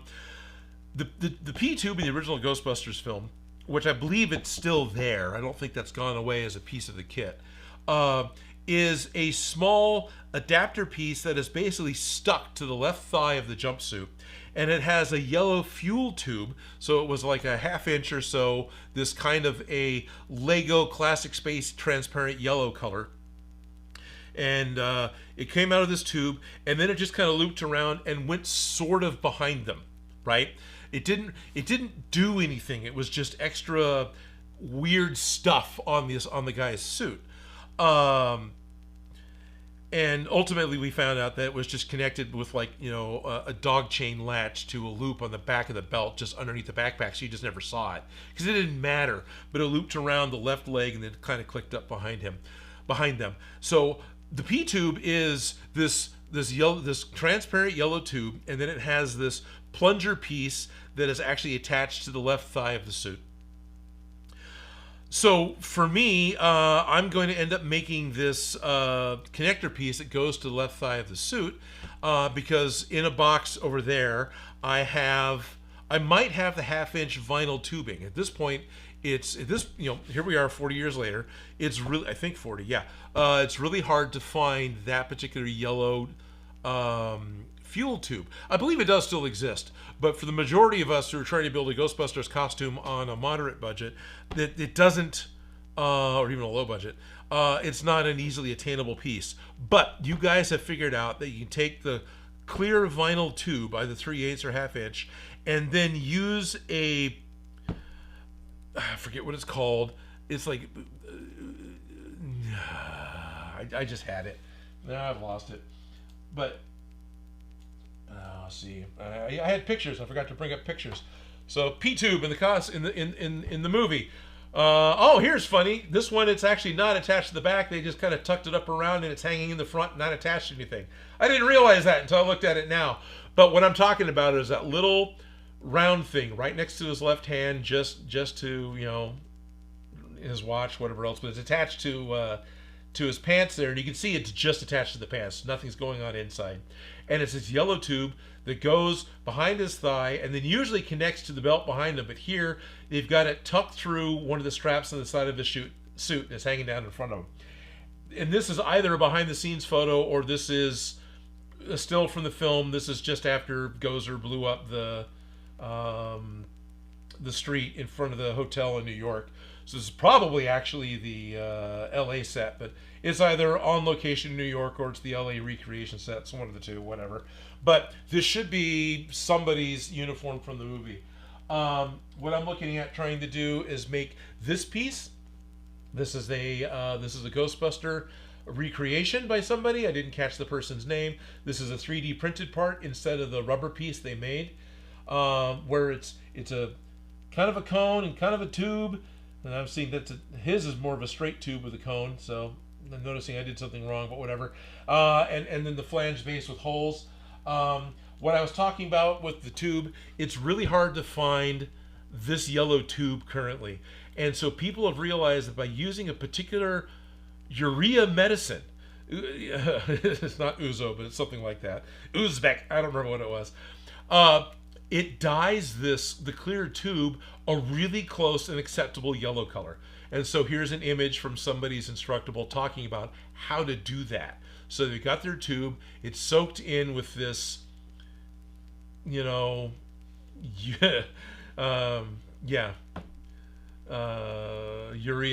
health medicine fizzy tablet thingy that apparently dyes it. I haven't done this yet. And the other thing I found was there's a 3D printable. This is a still image. I didn't actually try to pull up the 3D image. This is from Thingiverse. No, I guess that is still kind of a straight. I'm looking at the cones on the backside, the part going away from the camera, because the base piece that comes off of the flange is a tapered cone, and then this one looks like it's a cylinder too. So I think I may have made a mistake, because I went to my favorite site where it shows me how to make a pattern for a truncated cone, and this pattern is what it came up with. And you can see the dimensions I got across the bottom, where the radius one, no, those are all the radiuses for this. Okay, well, so this is what the radiuses are for the for this pattern. Basically, what this does is this truncated cone. It's a website from the Netherlands. It's a .nl. It gives you the pattern that you would need for making a paper cup. So if you're to take a hold of a paper cup, and cut the rim off and cut the base off and cut up the side and lay it out flat, which of course it has no interest in doing. There's an arc that it makes when it's laid out flat. And so that's what this is. This is that arc laid out flat. So if I was to cut this out and then join the two flat edges together, I'll end up with what's called a truncated cone. It'll be a cone at the bottom that comes up to a point and then it's cut off, as opposed to, you know, a full traffic cone, which technically a traffic cone is still cut off, but instead of a full cone that comes to a point. So I tried to figure that out. And what I ended up making was this pattern that's totally blown out. Nobody can freaking read it all. Can I see it at any of the cameras? That one might do better. So this was the upper one where I had a cone truncated. I've got my two diameters. My bigger diameter when it's rolled up would be 38 millimeters in diameter. The smaller diameter when rolled up would be 28 millimeters diameter. That's what this stuff up here is, this 0 with a line through it. They're using that as their symbol for a diameter. And then H is 19, meaning that this line here, or what the height of this cone is going to be when it's rolled up, is going to be 19 millimeters tall. And then, so that's the bigger one. And the smaller one on top was 22.5 millimeters by 26 millimeters with 13 millimeters. Because I thought this one was going to be a cone as well. I was going off of,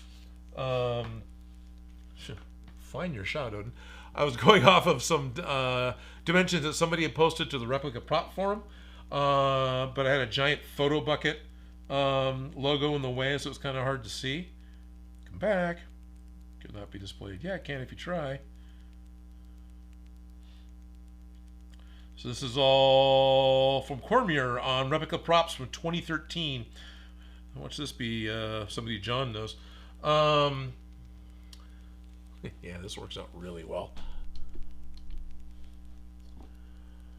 But he had figured out, based off of the idea that it's a 1/2-inch fuel tube, and so you got all this other watermark crap in the way that makes it hard to read.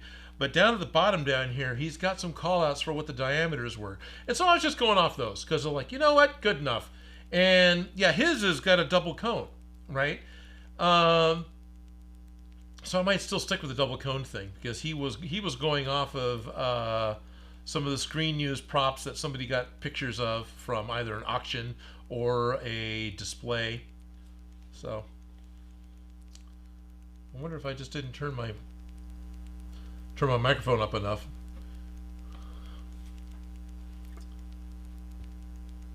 Anyway, my thought was, hey, can I make one of these? At this point, usually I would end up taking this thing to the laser cutter because I'm lazy and I love using my laser cutter, and I would just laser cut it. But I thought I would go ahead and do this, you know, the old school way. So let's cut out my pattern. Now this is also something that could totally be 3D printed. And realistically, that would probably be better because this is something that's going to get a lot of stress. That tube is going to be hanging off the leg. The tube itself has a little bit of weight, and it's going to be exaggerated as you walk and it swings around. So every glued seam on this foam thing is going to have all sorts of additional stress on it because of that little bit of weight and all the movement. And then you'll catch it on a table or you'll catch it on a door handle or something and pull on it. And so all those things, building a P-tube from pieces of foam is probably destined to fail, but it'll be fun to do. So give it a shot. 3D printing would work and be great, except I don't know if I would want a really hard piece of plastic on my thigh because that could hurt. So I could see instead printing that in some sort of a softer material, whether that is TPU from a 3D printer or there's some UV resin prints that can be softer, you know, squishier when they're done. And that would be a material I would think I would rather go with for printing. And honestly, I've had a couple other thoughts for something I wanted to do with some TPU. So Odin, you probably should buy a roll of black TPU. or whatever the appropriate material would be. Shock Gremlin will correct me if I'm saying it wrong, because at this point I trust their opinion and expertise on 3D printing over the crap that I know.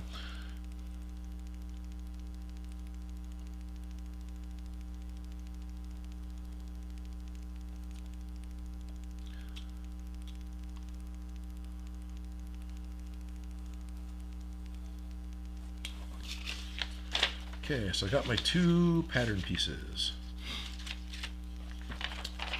And the bottom flange is still about 6 millimeters thick, isn't it? Yep, 6.5, perfect. So, and 3 millimeter top, well, I'll use 4, that'll be okay. I'll probably just won't bother to put the neck, it's got a little neck on it, I'll just do a solid ring. So I'm gonna make a 6 millimeter ring base, I'll make a 4 millimeter ring top, and then I'll do these 2 cones, and then how am I gonna make these stick together better? I might end up having to add in some battens, lack of a better term, you know, little pieces on the inside that bridge the gap between the 2 rings that are just glued together. So I put some pieces in between that are super glued in there. That'll help give it some more strength too. All those things. But I'm going to make it out of What the Foam. What the Foam is a higher density foam. This could be a disaster because it may not have interest in rolling up this small and staying this small. But What the Foam is an EVA foam. It's still available. It's just not easy to get a hold of. cosplayapprentice.com. This has a high rubber content, and this foam is the highest strength, toughest EVA foam that I know of.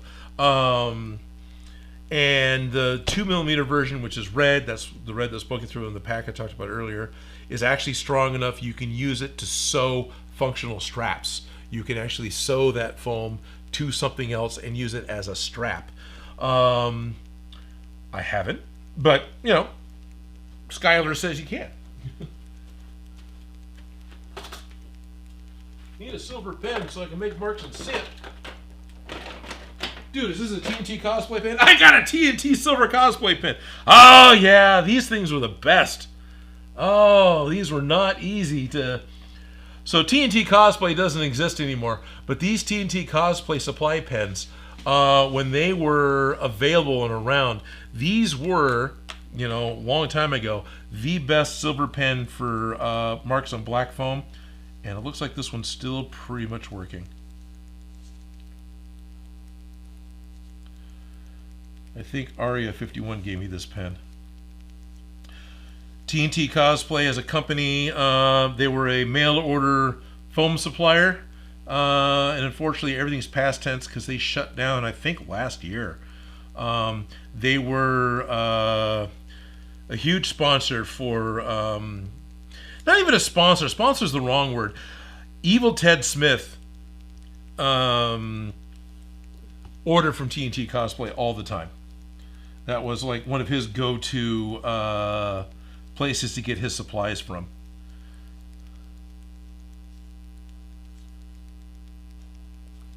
I do plan on trying to make 2 of these, so I want to double up on everything. So there's 2 of those. And then, where do I want to put this at? How do I want to make sure that I'm best utilizing and frugal with my foam, right? I don't want to just cut this right out of the center because I'd rather save as much of this foam as I could. This, I believe, is my last piece of this 4mm foam out of a box. Not TNT Cosplay. What the Foam initially came in these flat pack cardboard boxes that had this sheet of foam. Had like 10 of these sheets of foam inside. And it's great because they were all cut to a very specific size. They were all, you know, they were packed flat, so they came flat. And man, it's great. That packaging was great. But very quickly that became cost prohibitive, and after the first couple runs, they moved to a shrink wrap pack that was sold on Amazon that just had a cardboard cover. So it kind of did the same thing, but didn't have the awesome box.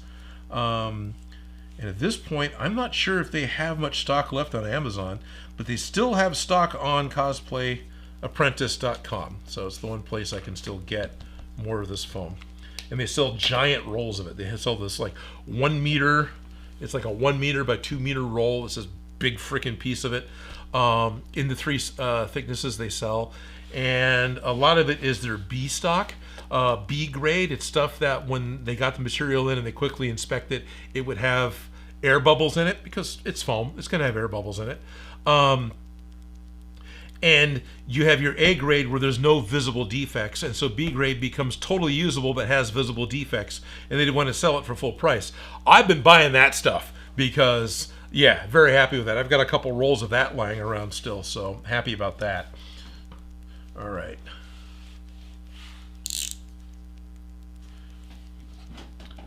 Probably digging around, trying to find this guy.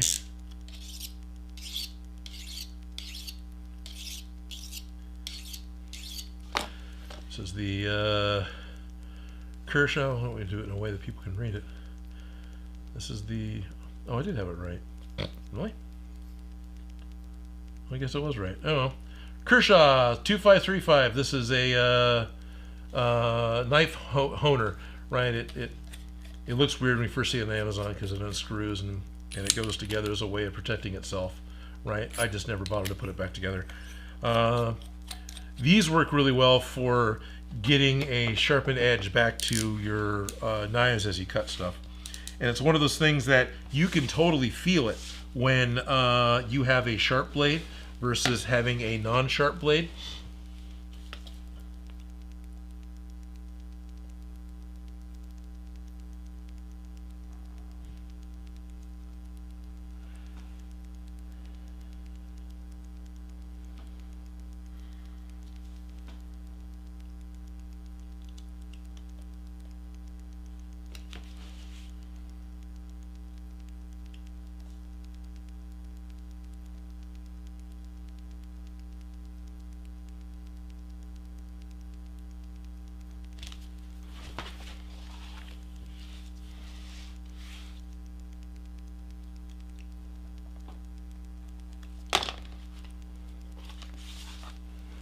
There we go. So this is the base cone piece. Again, they're not big. And then in theory, the two ends would be able to glue together and you end up with the shape that you need. See, I'm basically getting the cone shape that I want. But what I want to do, because this has got a lot of tensile strength, it has a lot of, no, I don't want to be flat the way it was made. I'm going to have to really overly roll this and force it into having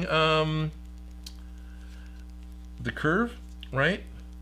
So the exact opposite of what you want, right? Because usually you buy foam and it's rolled up like this. So I'm going to take the stuff that's really flat and nice to work with, and now I'm going to force it to be rolled up because that's the way this freaking hobby works. I'm going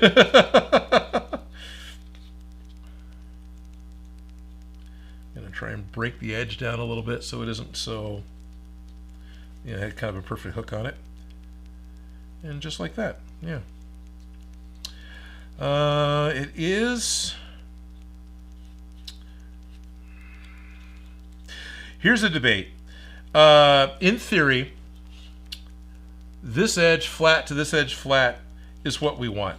But realistically, you end up with the insides catching. So kind of what we want to do is on one of them, put a little bit of an angle so the two pieces can overlap. The problem with that is you do too much and you either end up with a poke out the side of your cylinder or a weird little kink, right? Because none of us want to have a weird little kink. But if it's flat to flat, that's actually kind of right, but that's got the most tension, and that's just not going to stay flat, especially on a small piece like this. And I'm using 4mm because that's going to be easier to roll up and work with than the 6mm. So I'm going to need to deal with that. Let me get the other one cut out really quick. What do we got going on over here in chat? Chat's buried behind my pictures. Oh, give me my chat without clicking on something wrong. Tried, tired. Could you use a round plug in the end? Looks like you tried to paint your fingernails yourself. Yes! Oh, the original fitting on the suit was an aircraft rubber valve seal. That makes sense. Thank you, John. I figured you guys would know that. Oh, very hot water is said to open the pores of the tubing. I'm not sure if that's true or not. No, it probably is. It's a vinyl tubing, so you get very hot water. That makes sense. It would. Yeah. No, I would believe that. I haven't done it, and I'm not going to do it today. Just wear a diaper under suit. Yeah. Well, it ended up being called the P tube. Okay, so wasn't it Dan Aykroyd that was joking? The reason why they have these yellow tubes, that's where the P goes when they see the ghost, right? That was the joke that he made on set or in an interview or later. So it just kind of became called the P tube. Although I imagine it was called the P tube before Dan said anything, because here's a yellow tube coming pretty close to where the P comes from. So it's not that big of a stretch. Louis Causey says, the shark bite fitting I use takes most of the weight. Rare earth magnets inside my costume is strong enough to hold the large washer I glued to the back of the connector. Oh, interesting. So John uses magnets to hold the hose and fitting on. Okay. They had to fix it. We have the technology, but nah, I can't be bothered. Give me the knife. Neat. What's the best foam to use to make a Power Ranger helmet? He's foam. His phone isn't allowing him to just spell it out right. Power Ranger helmet, that's going to be your call. I would probably use HD foam, but it's whatever grade of EVA foam you want to use. If you want to use EVA foam for a Power Ranger helmet. There's no one answer on that. That is going to be artist's preference as much as anything else. My preference would be HD foam. Foam Armory and Uncle Dad foam, or it's not Uncle Dad. That's different. It's Dad, Craft Dad, something Dad. Dad's in the name. He's out of New York. He also makes foam. That foam was pretty cool too. It's a white foam, but it was really dense. So all those I'm a fan of. I've known Steve from HD longer. And so I'll be honest, I've got a biased opinion because I know the guy. And honestly, I still think his foam was really good. So I'm happy to recommend HD foam. You can find that, just look it up online. Blick Art Materials has it. They're the only person that has the retail rights to sell the foam. And they've got some Black Friday deals coming up. So if you're here in the States and you want to order some HD foam, you're going to be able to order some of the rods and some of the shapes with a discount. The foam rolls themselves don't have discounts yet, but they often do. And even if they don't, a lot of these specials that Blick Art does has free shipping, which I usually take advantage of that. I've got a brick and mortar Blick Art Materials here near me in Sacramento, but I have done website ordering because the quantity I want either isn't in the shop, or I'm not in that big of a rush and I don't mind waiting a couple days for it to show up. One of the two things. And if they've got free shipping, okay. Then it's no different than me driving over to Howe Avenue in Sacramento and picking up the foam in person. Except I don't get to talk to the store manager, because he's really fun to talk to. I'm sure nobody else here gets the experience of walking into an art store and the guys behind the counter go, "Hey, Odin!" That probably doesn't happen to anybody else, but it does to me, and it's really kind of cool. So I like going to Blick Art Materials because they're nice to me.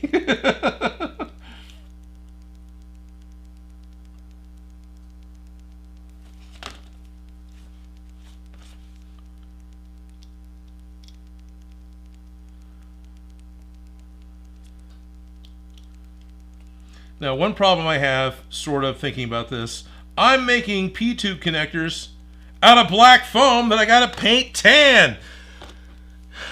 The problem with the foam I'm using, they're color coordinated. The 4mm foam only comes in black.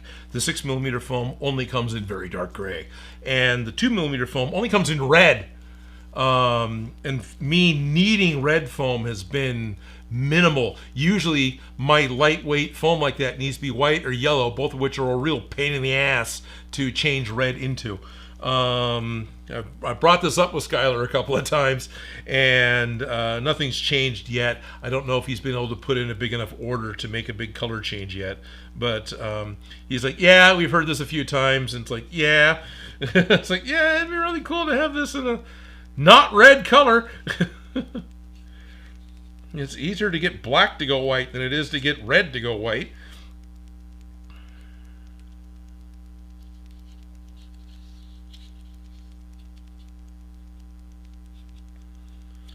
Okay.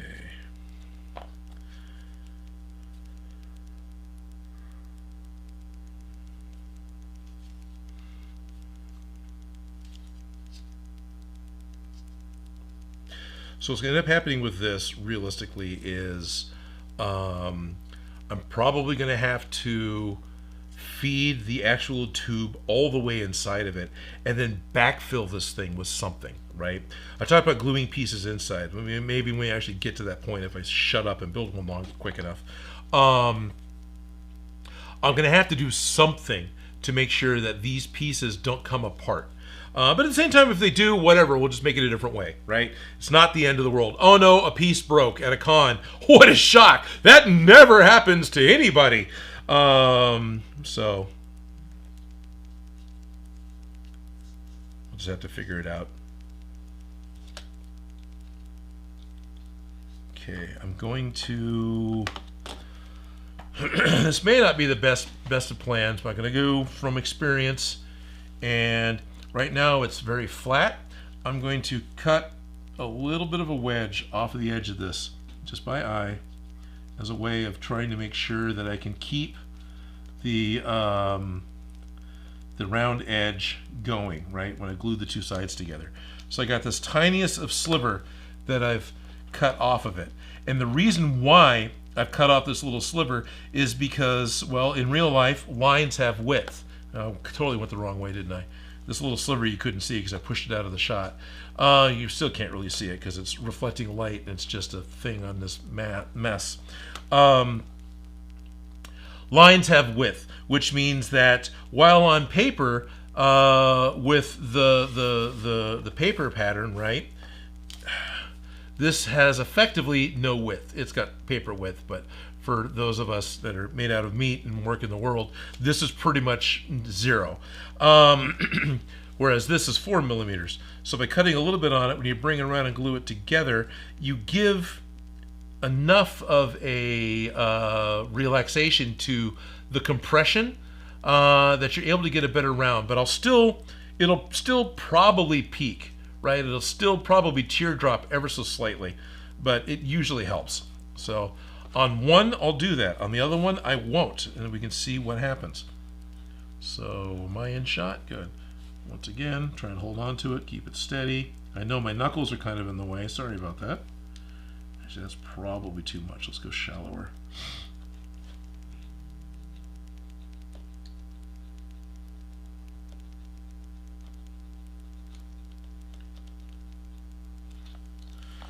So there, very little piece I cut off. I'm pushing off screen again. Usually, yeah, anyway, whatever. So, okay. So I got these two that I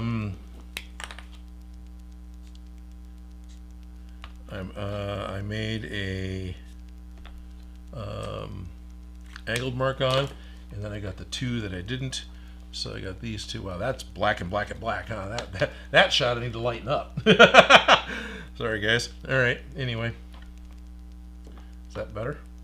Let's just run through all my cameras. Hey, look at Odin Flex. He's got all these cameras set up like anyone cares. Okay. Glue.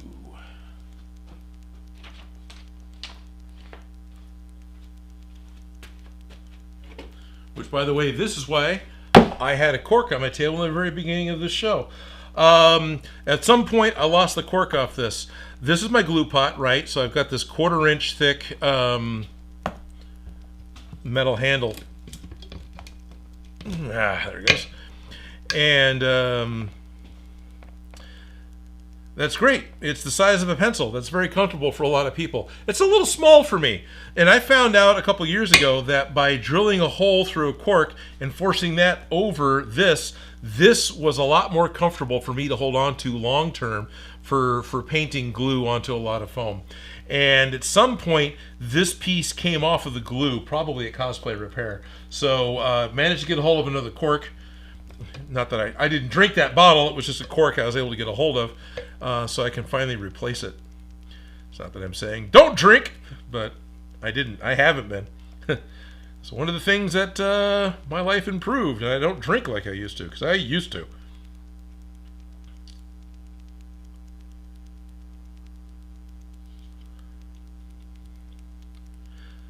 So...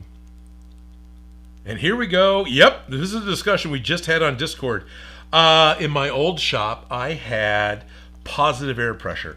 I had a air duct right over my head that would blow AC down into my shop, and it was pulling the air from outside of the room. And by doing that, I was standing in a column of fresh air. I mean, we literally just talked about this morning.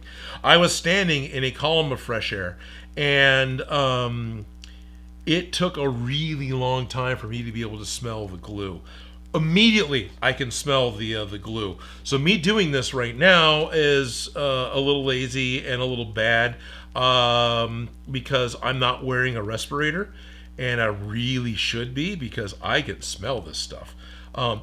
The fumes that come off of the good contact cements are not fumes that you want to have yourself shut up with inside of your room or inside of a room like I am. You're going to want to have some sort of fresh air, or and a lot of it, or you're going to want to wear a chemical respirator, not a dust mask. A dust mask won't do anything for your the white mask with the yellow elastics. That's just a dust mask. That won't do anything for chemical vapors. But you get the 3M masks with the pink filters. Those will filter out chemicals and all sorts of stuff. So if you can't smell it, you're being protected. I totally smell that. I'm going to let these dry, and I'm going to put on a second coat because I want them to stick better. Richard's here. He's making STL model. That's fine, Richard. Glad you could show up. Dan says that Kershaw Blade Hunter is 600 grit. Cool.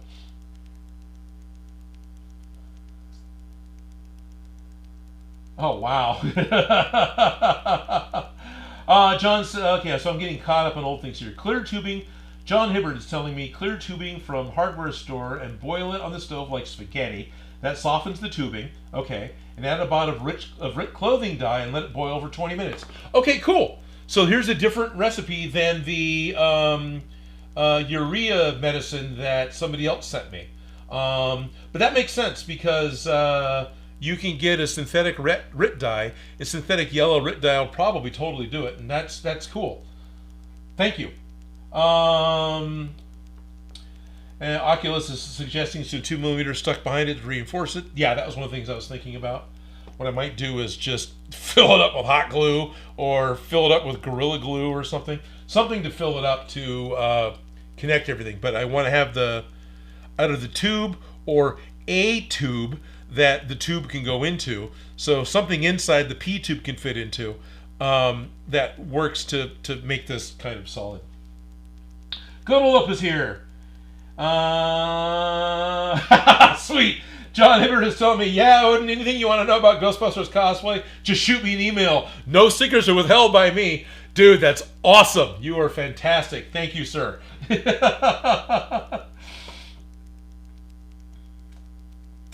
Advixen, this is a good idea. And I had this idea early on with 3D printers, and I kind of wanted to do something very much like this. There's a comment Advixen says, Vixen, I always say Vixen, sorry, it's Vixen. Ooh, got an idea. Shock Roman, you should have a build off with Odin. You should print something and see if he can foam it better, before paint, of course. I totally had that thought.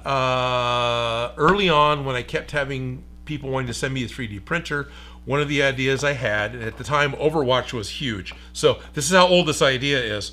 I was thinking like Tracer's guns. So she's got a pair of recognizable, specialized little blasters. Nothing major, so something would be easy enough to 3D print. And what I wanted to do was figure out what my dimensions were for foam, right? Because you already have the model for 3D printing. So everything that gets you up to having the dimensions doesn't matter because the STL is already created. Unless you're creating your STL from scratch, in which case that time counts. So if you're downloading something, that time doesn't count.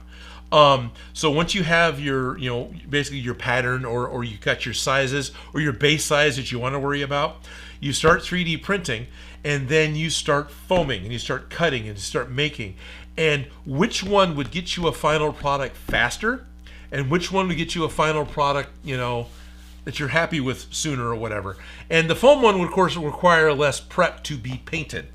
So then it starts to become how much do you want to count prep time? Because you'll have some. You'll be hiding seams from foam versus sanding layer lines from 3D printing. So yeah, not a bad thought. And what's cool, it's been long enough since Overwatch. It's been long enough that at that time the 3D prints really looked. You could see the print lines, and there wasn't a whole lot you could do to get away from them.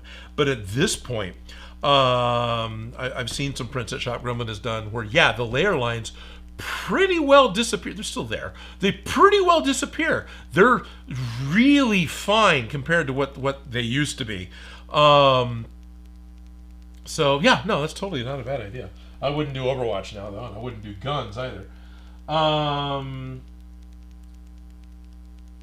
Oh, okay. They were gray leg hose fittings and tan hose fittings, depending on what costume is being worn during filming. Oh, so even within like the first Ghostbusters, the fittings were different colors. Oh, that's good to hear. Can I make any of the weapons from the Steven universe? I thought about it. Lewis is saying use rub and buff just directly on the phone. The gold should look good and show details. Yeah. Hire for Hire. They're here in the chat, at least they were. Could totally chime in on that. They're making foam swords. It's cold in here. This stuff's taking forever to dry. They're making foam swords for LARPing, for actually going out and having battles in Saturday battles in the field.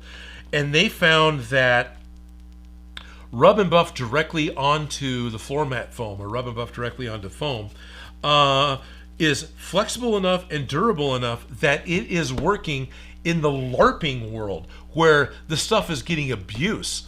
And when they put rub and buff over Plastidip, it doesn't stick as well. Like the Plastidip, I think, is what's failing. And so that peels a little bit, which of course takes the rub and buff with it. So they're at a point of they're only going to take rub and buff directly onto the foam, and everything looks metallic, and they're totally happy with it. And I understand that, and I think that's great. And so yeah, no, you're right, Lewis. Just do that. If you've got a good black or other base color foam already, just put your rub and buff directly onto the foam. And it sticks great. Let's do that and get some of the pooling off of it. So I'm painting my contact cement on, and then to help it dry faster, I'm just dabbing it to pull some of the bigger drip off, right? Making it be a thinner layer so it'll actually dry before Monday. It's 63 degrees out here, so it's not outside of the possibility for this stuff working, but it's at the low end.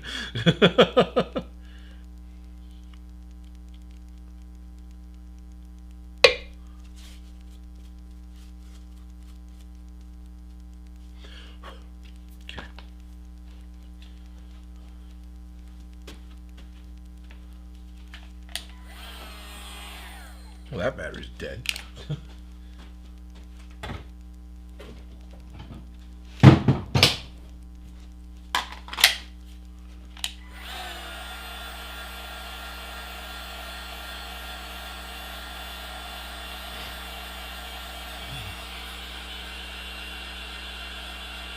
Oh, that's cool. Lewis is saying he's been thinking about running a yellow EL wire through his P2 to make it light up at night. That'd be cool. You might want a couple of them braided, because unless EL wire has gotten a lot better than what I'm used to playing with, they're not that bright. They're good for pretty good for the naked eye, but it takes a lot of dark to really. It'll glow. You'll see that it's glowing, but it's not going to look like neon. Mighty Guitar Mod's calling back to something else I was saying. He says, so if we can smell what the rock is cooking, then we are protected. Yes! If you can smell your fumes, your vapor mask is not good enough.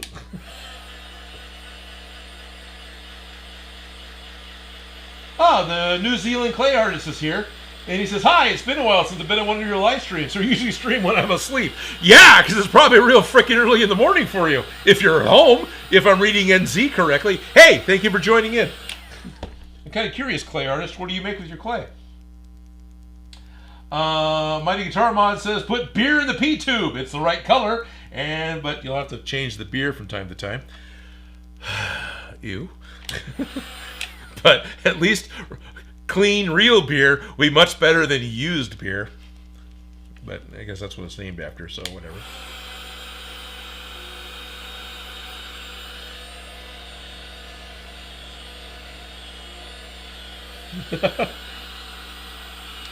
Richard Stroh was throwing out Ghostbuster-esque themed ideas. I'll be honest, I wasn't trying to make this an all Ghostbuster channel. That's kind of happened because I'm working on the same project forever. And there's just a lot of little pieces to it.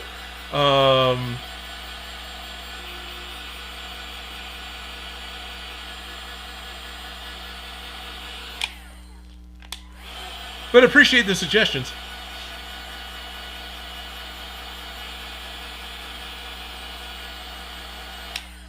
That one kind of foamed up. That's not going to glue very well. All right. A little worried about time, so I kind of want to get going on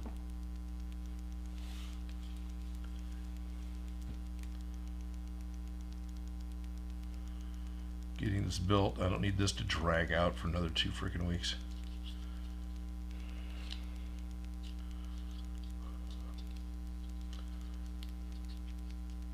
Oh, I am seeing another issue I'm going to have to deal with here. See it better on 4. So, got my glue. You see there's a bit of a point here that's telling me that there is a... Well, 2 things. One, when I cut this out by hand, my edges probably weren't perfectly square. But I am getting a little bit of a teardrop, but it's not too bad, because with the X on it, this is the one that had the angled cut. Now, when it comes time to glue this to its base, I can kind of by hand force it into something more round, and that'll help it too. But see, this arc gluing the 2 ends together gave me this piece. And what's interesting is because of the foam, it's got a little bit of a curve. You can't quite see it but you see how it's like ever so slightly flared. It's not a perfect cone, but you know, materials. This is what crap does. Whatever. I'm gonna guess. John will let me know if I'm wrong. That making this is easier than buying one of the old rubber aircraft pieces. So this one is both are still straight. I'm concerned that the way the glue dried on this one, that may also cause failure. Having a little thicker glue that kind of foams up a little bit when it dries, that will fail, or can.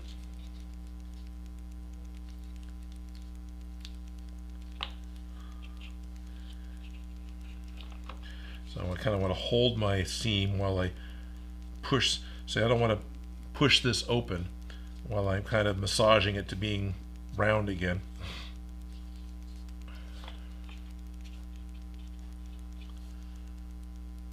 Okay, that's not so bad.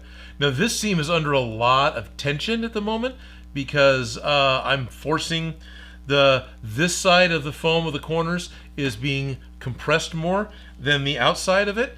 Right, so there's a lot of hidden tension here, and what's likely going to happen that even though right now I've got a really good seam, this is going to open up a little bit, and it will really open up if I was to spray this with Plastidip, because Plastidip is a solvent that works on contact cement, and so that that little bit of solvent on the surface will cause the surface to crack open a little bit, and you'll be able to see it. But that's just the nature of doing this. So here's the secondary cone piece.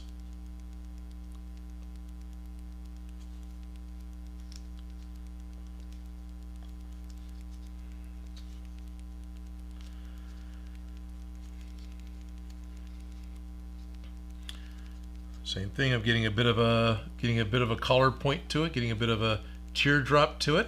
And again, this is the one that I cut the angle on.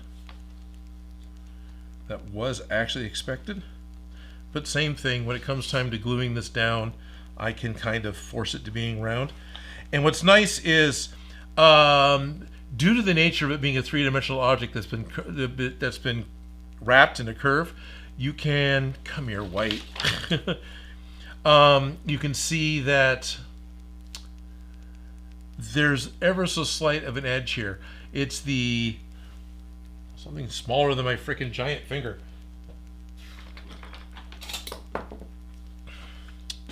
On the inside edge, here's the inside of the foam, right? Well, because it's curved, that's being pushed down and out a little bit. Also, it's on an angle. So the bottom isn't totally flat. It's got this kind of a cone to it, right? But it's cone, Odin. But it's, it's got that kind of a shape. And then the reverse is true on the top, where so this is more of a convex shape, where the cone's kind of going onto the inside, whereas this is a convex shape going on the outside. So for these two, that'll work out well, where the two will end up going meeting up with each other. And I'm seeing that while I've got a step down, I did not give myself enough. There's not nearly as much of a shelf there as there should be, right? It's there, but that's not really anywhere near as big as it should be. There's a couple ways I can fix that. But, all right, so there's that.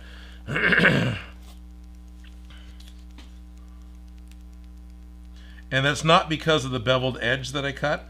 That bottom doing the thing that it did there, that's just what happens when I'm going to take a flat object and roll it up into a cone. That's just the nature of it. So if you see that when you're doing something like this, you didn't do anything wrong. That's just what happens. And you can't do anything to stop that if everything's cut square to start with. All right, so, yep, same thing. I didn't give myself enough of a difference between the two. That's more like what it should have been. Right, John? The shoulder between here and this piece should have been more like that sized, and not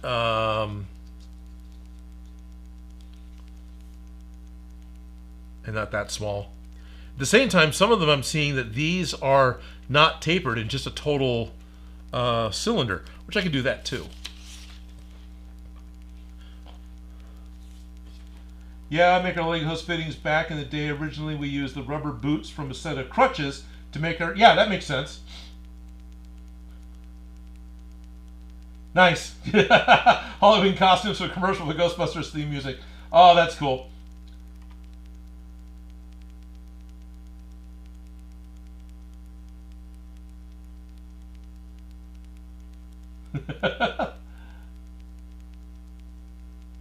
Yep, John saying I'm waiting to see how I tackle the calculator board belt pouch.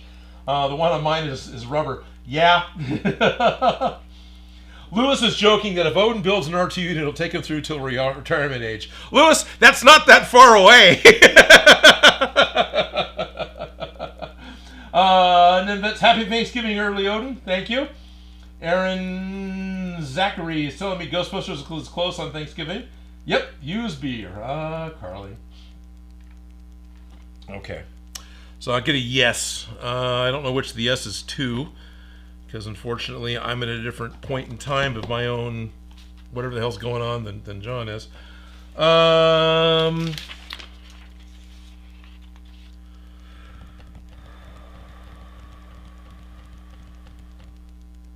Okay.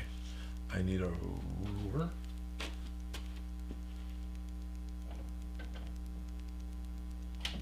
This will be fine. It doesn't need to be that long.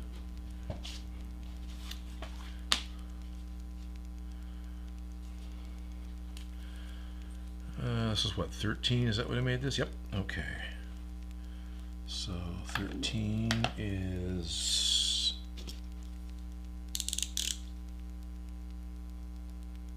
here. 13 is here.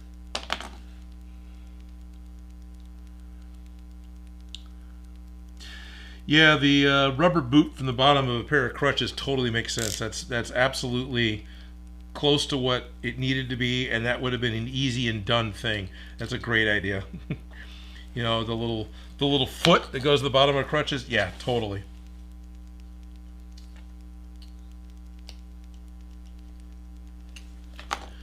Okay.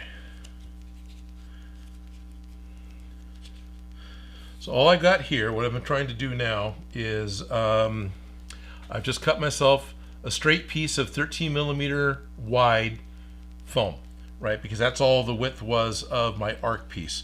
But I'm not happy with the arc piece. So what I want to do is roll it to be the size of the top. That's kind of what I wanted to do. So let's just see if I made my little piece here big enough.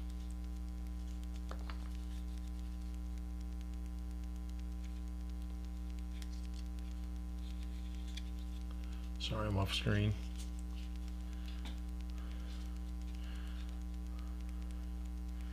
I just need to break the foam, basically force a radius into it. So I'm just kind of folding it over and conveyor belt rolling it as a way of getting it to not want to lay flat, right? So come here.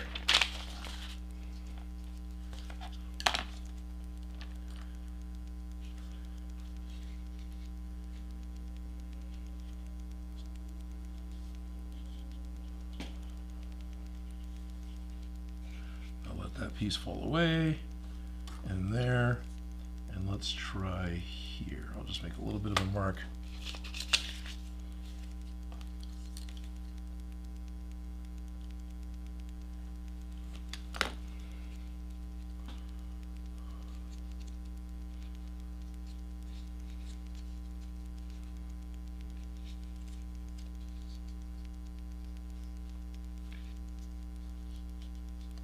And that is a little too wide. So let me take another couple millimeters off.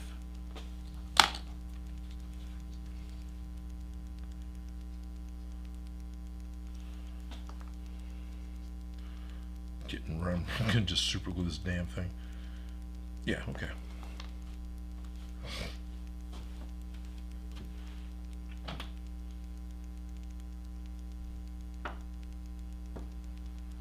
Of course, none of my super glues are all that great right now. These are all not behaving. Fine. All I need to do is make sure I get the other one cut before I glue that, so I don't have to figure it out all by hand again. And that is just barely enough material to make two. There we go. They may be ever so slightly different, but that's fine. Okay, let's get the ends of this one glued.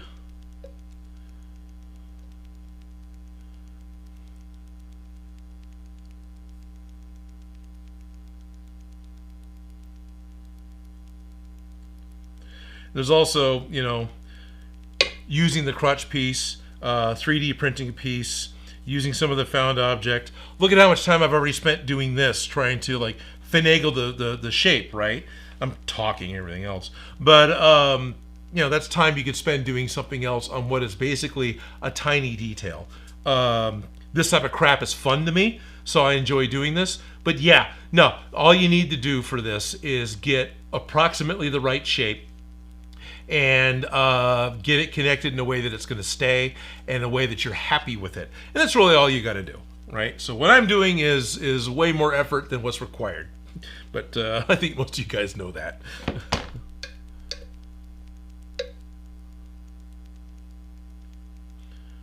Yeah, you see, I didn't bother with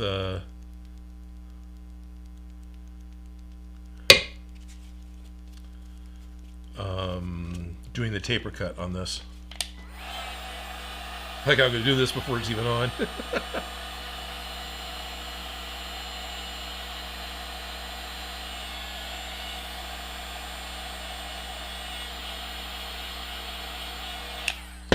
Okay, I'll give this a second coat.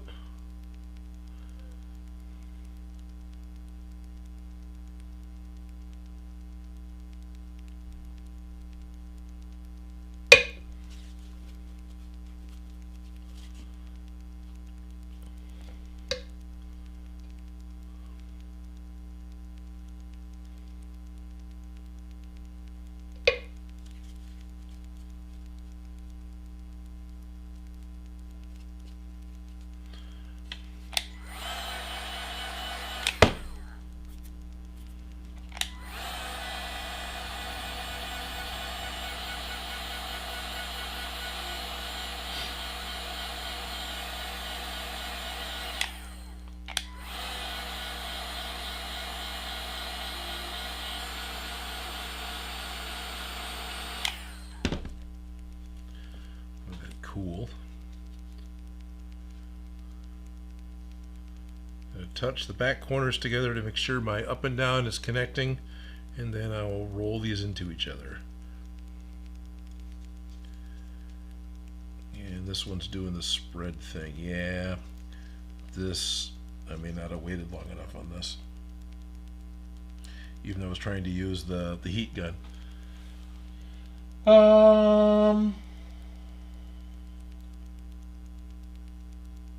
Want to see a foam slime blower from Ghostbusters 2? Are you guys going to do the ghost trap as well to go with the proton packs? Asked Richard. I've thought about it. I've gotten Lewis has sent me some patterns. And somebody, and I think oh man, I'm blanking on the guy's name now. There's someone else that's been in here a lot that's given me a lot of really cool stuff. He also sent me some patterns. So yeah, maybe. You know, I probably should. You kind of need a ghost trap to go along with this type of stuff, don't you?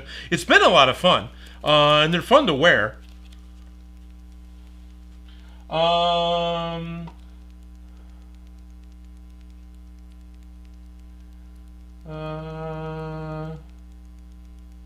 we ever talk about Thanksgiving plans? I used to do in-store Black Friday, but since lockdown, my Thursdays are now very chill. That's good. Yeah. Next step is to make a video.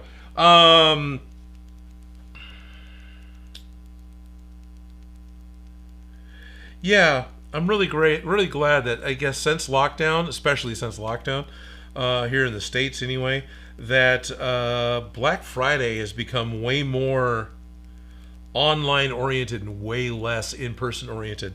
The fact that here in the States, Thanksgiving was always a really big deal, but then those who worked in retail just got screwed over because instead of being home with people on Thursday, they had to be at work getting ready for the doorbusters that were going to happen for the super early deals, because the only way that the retailers were getting to be able to compete with each other is to open earlier and earlier and earlier. And some of them would open up Thanksgiving night, right? So if their doors were open earlier, when people had more money, they would come and buy stuff from them first, right? Makes sense, except the people who were having to man the stores now weren't getting Thanksgiving anymore.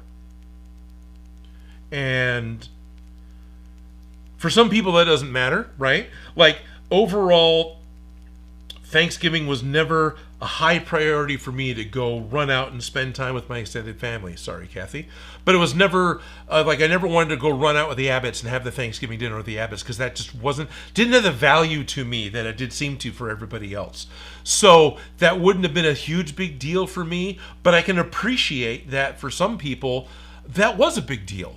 That was a chance to get to see everybody. That was your chance to, and then you were getting denied that because you had a retail job because you couldn't get anything else.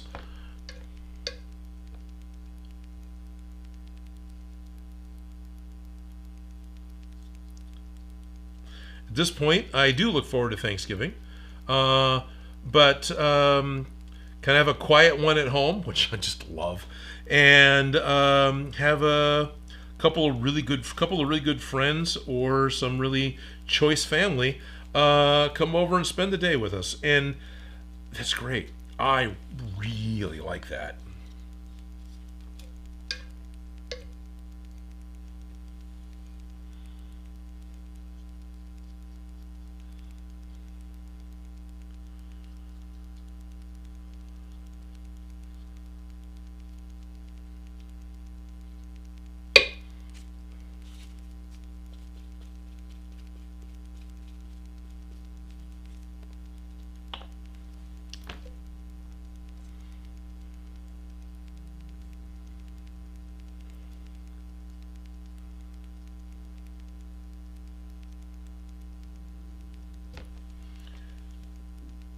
I'll just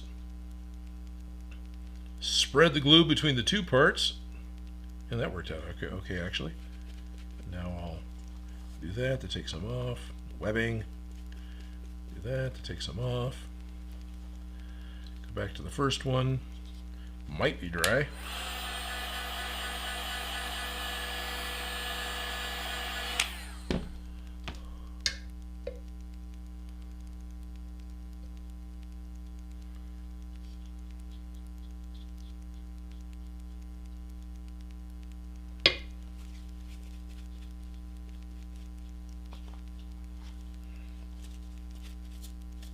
Nope, that didn't work. I just added a bunch of crap to it.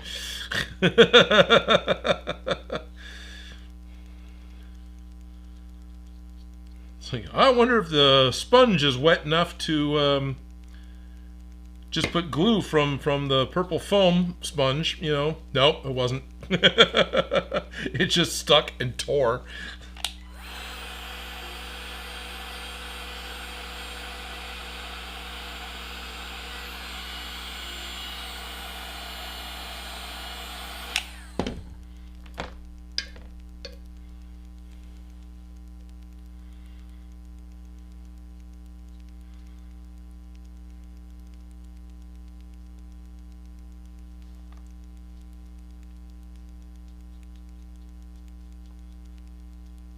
Yeah, I can totally smell that glue. Let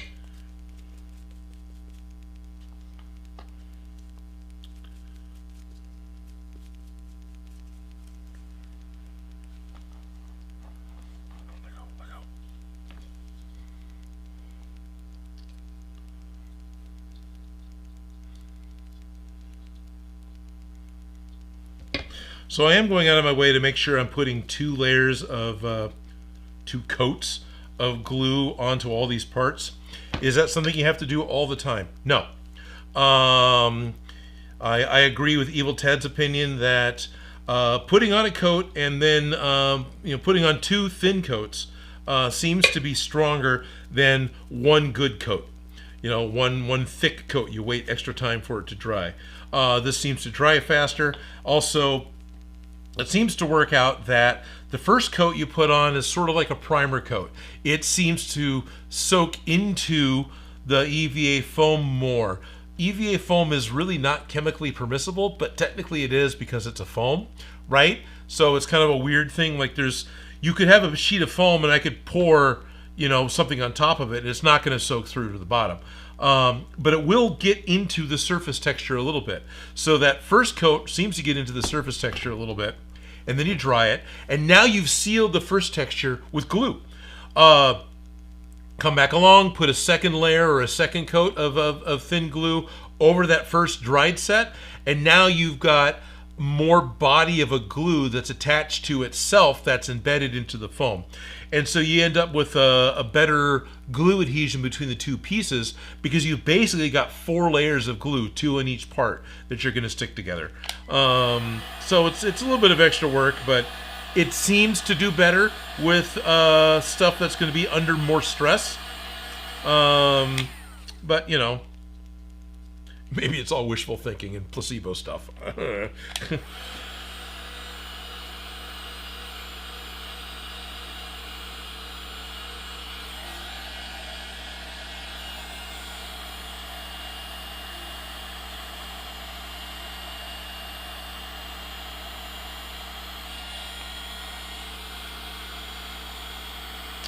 But the thing that I don't like with the heat gun, there's times that I'm trying to dry the foam off, and it'll start to kind of blister and foam up, and that's really not what I'm trying to go for. So now I'm going to, as much as I can, looking straight down on it, I'm going to take the two parts and try to line them up so I get an equal amount of shoulder around the sides of this thing. And even though I've got all this glue, I didn't know where it was going to land, so all I could do is just glue where the sides were. But in reality, I've probably only got a couple of millimeters of this top ring gluing to the cone, right? Because you can see it's only 4 millimeters wide. That's 2.5 worth of, right? But it's enough. It's there. It's attached.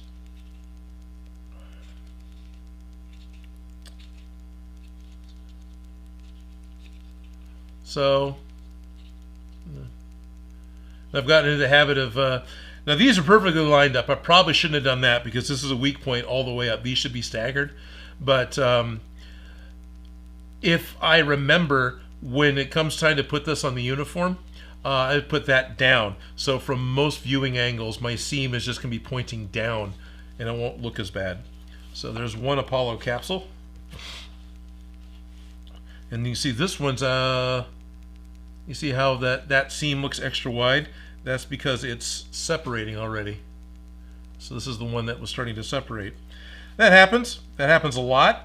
That's just the way this works.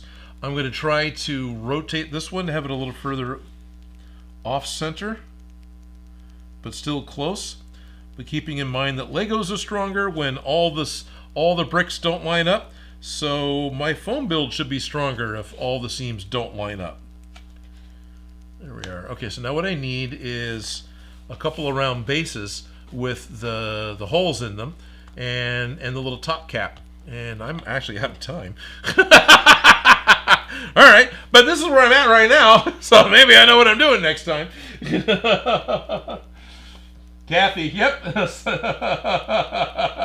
Kathy says same, prefers, my cousin Kathy prefers a quiet Thanksgiving at home and not the big family one.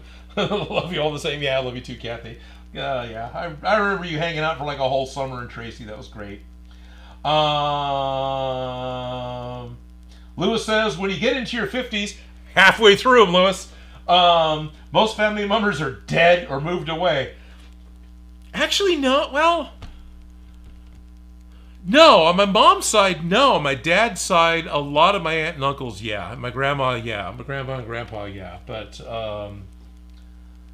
and my cousin and uncle live in San Jose near me. If it's okay with you, Lewis, I didn't have plans to have Thanksgiving with your cousin and uncle. But I do want to go down to San Jose, actually. There's a place called Micro Store that just realized, this was yesterday.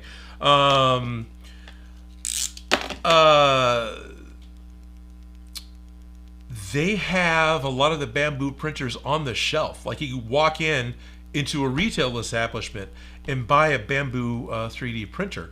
And they have the P2S models, which is something that Shop Grumman's been really looking at. So that's kind of exciting. So I do have interest in taking a field trip down to San Jose just to go to Micro Center, just to go see what they got, just to go see it. And automatically assumed that they moved into where the old Fry's Electronics was. Don't know how Coast to Coast Fry's got. I don't think they did. But out here in California, out here in the West Coast, Fry's Electronics there for a while were these huge electronics stores, and they had all sorts of weird crap. It was great. They weren't like a surplus store that had, plain fittings, but you could go in and you could buy really old cable fittings. You could go in and you could easily buy adapters that would go from one thing to another, and they had stuff all over the store. It was like Good Guys meets another old, it was like a good TV store, appliance store meets a really good old version of Radio Shack meets honest to goodness electronics parts. But very quickly, as the internet gained popularity and interest shift, Fry's Electronics lost more and more stock, and now they're all dead. they got simpler and simpler and got more watered down to just what would sell, to what people are looking for, DVDs and craft kits, and they started losing all the specialized stuff, which obviously wasn't selling or they wouldn't have done that. But for a lot of us, that's what we went for. We were just the niche people, and I don't have to keep them in business. So they're all gone now. Excited that Micro Center in San Jose may have some of that vibe, and assumed that Micro Center took over, and correct me, Shock Roman, if I'm saying the name wrong. My assumption was that Micro Center took over the old Fry's Electronics building that was in San Jose. They had like this crazy Aztec theme, and it was huge. The one that was down in Burbank, that Fry's had like a 50s movie theme. You'd walk in, and the whole center of the store was the bottom of a spaceship, and they had a non-copyright infringing version of Gort from The Day the Earth Stood Still, standing over a broken Willys Jeep in the center of the store. It was really cool. They spent a lot on art, but yeah, Fry's isn't around anymore. Micro Center has a moving wall of hundreds of filaments. Oh, cool. Take pictures. Take money. Good. Apparently I'm saying it right. Micro Center is saying it right. Lately I'll use deals to replace something. Use the deals to replace something. I haven't bought a new thing or gizmo since my PS4. Okay. So this is one of the things with the live streams. I like to talk. I like to tell stories, you know. I've gotten to where I like that. I didn't used to when I was younger as much. And that takes up time. And then, of course, just building something takes time. So today I tried to get a P-tube built. Man, that is such a dark shot. I'm amazed how dark that is. You have to lighten that up. This is as far as I got in basically an hour, right? Which isn't that great. But I did get a pair built, and I did realize that I had made a piece wrong, or what I felt like was wrong. Because there's definitely pieces of this airplane boot where it looks like this upper portion of the cone is tapered, and then there's some where it doesn't look like it's tapered, and both look perfectly right to me, but I'm thinking I like this better. So I'm going to go ahead and go with this.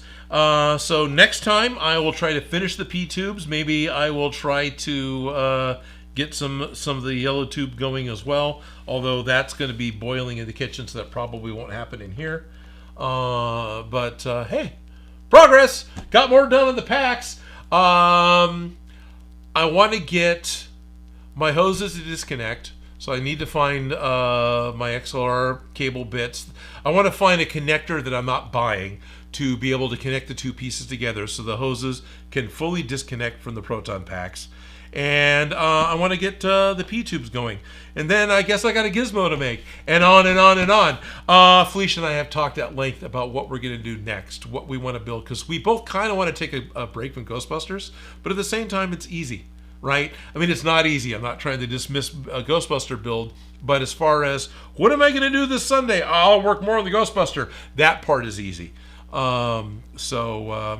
Yeah, the foreseeable future, first weekend in December when I come back, I'll probably keep working on this. So I'm going to see you back in just 2 weeks. I want to thank everyone for hanging out with me today. I enjoy doing the live streams with you. I hope you guys have some enjoyment listening to me rattle off about weird shit and get paint all over everything. Thank you, Shady, for thinking it looks like I painted my nails myself. Stupid Monkey says, thanks for keeping us entertained. Sweet! And the end of the tease of the future. How cruel! And Vixen, I used to work in TV. Stay tuned next week. Will he get it done? Fuck no! He gets it done. It's the end of the series. Or a big cauldron. Yeah, that'd be cool. Put the boiling water in a 5-gallon bucket in my shop. Yep, Lewis, I might just do that. That should be good enough. Yep. So, gonna want to do all those things. I think the P-tube is a great fun thing to keep going with because it's simple enough, and simple meaning it's a small prop, right? I say simple, that's because it's a small prop. Never want to dismiss this stuff as being, that's simple. No, none of it is. There's little bits and pieces to all of it. And there's other things that I've learned that I didn't do with this, where instead of one piece of 4mm foam cut to what I wanted, if I had cut 2 layers of 2mm foam and layered them on top of each other, it would have given me more of a cylinder that had less of that parabola thing going on the sides. And overall, I would have avoided more of the teardrop. But I legitimately forgot about it for today. I was more concerned about getting something done. Anyway, still, thank you all for tuning in. I will see you again in 2 weeks. And hopefully Felicia will be able to make it. But if not, I'll be working on more P-tubes. Thank you all very much. Happy Thanksgiving for those of you who want to bother. Same Odin channel, same Odin time. Yeah, that's it. I grew up watching Batman as well, stupid monkey. You guys are great. I had fun.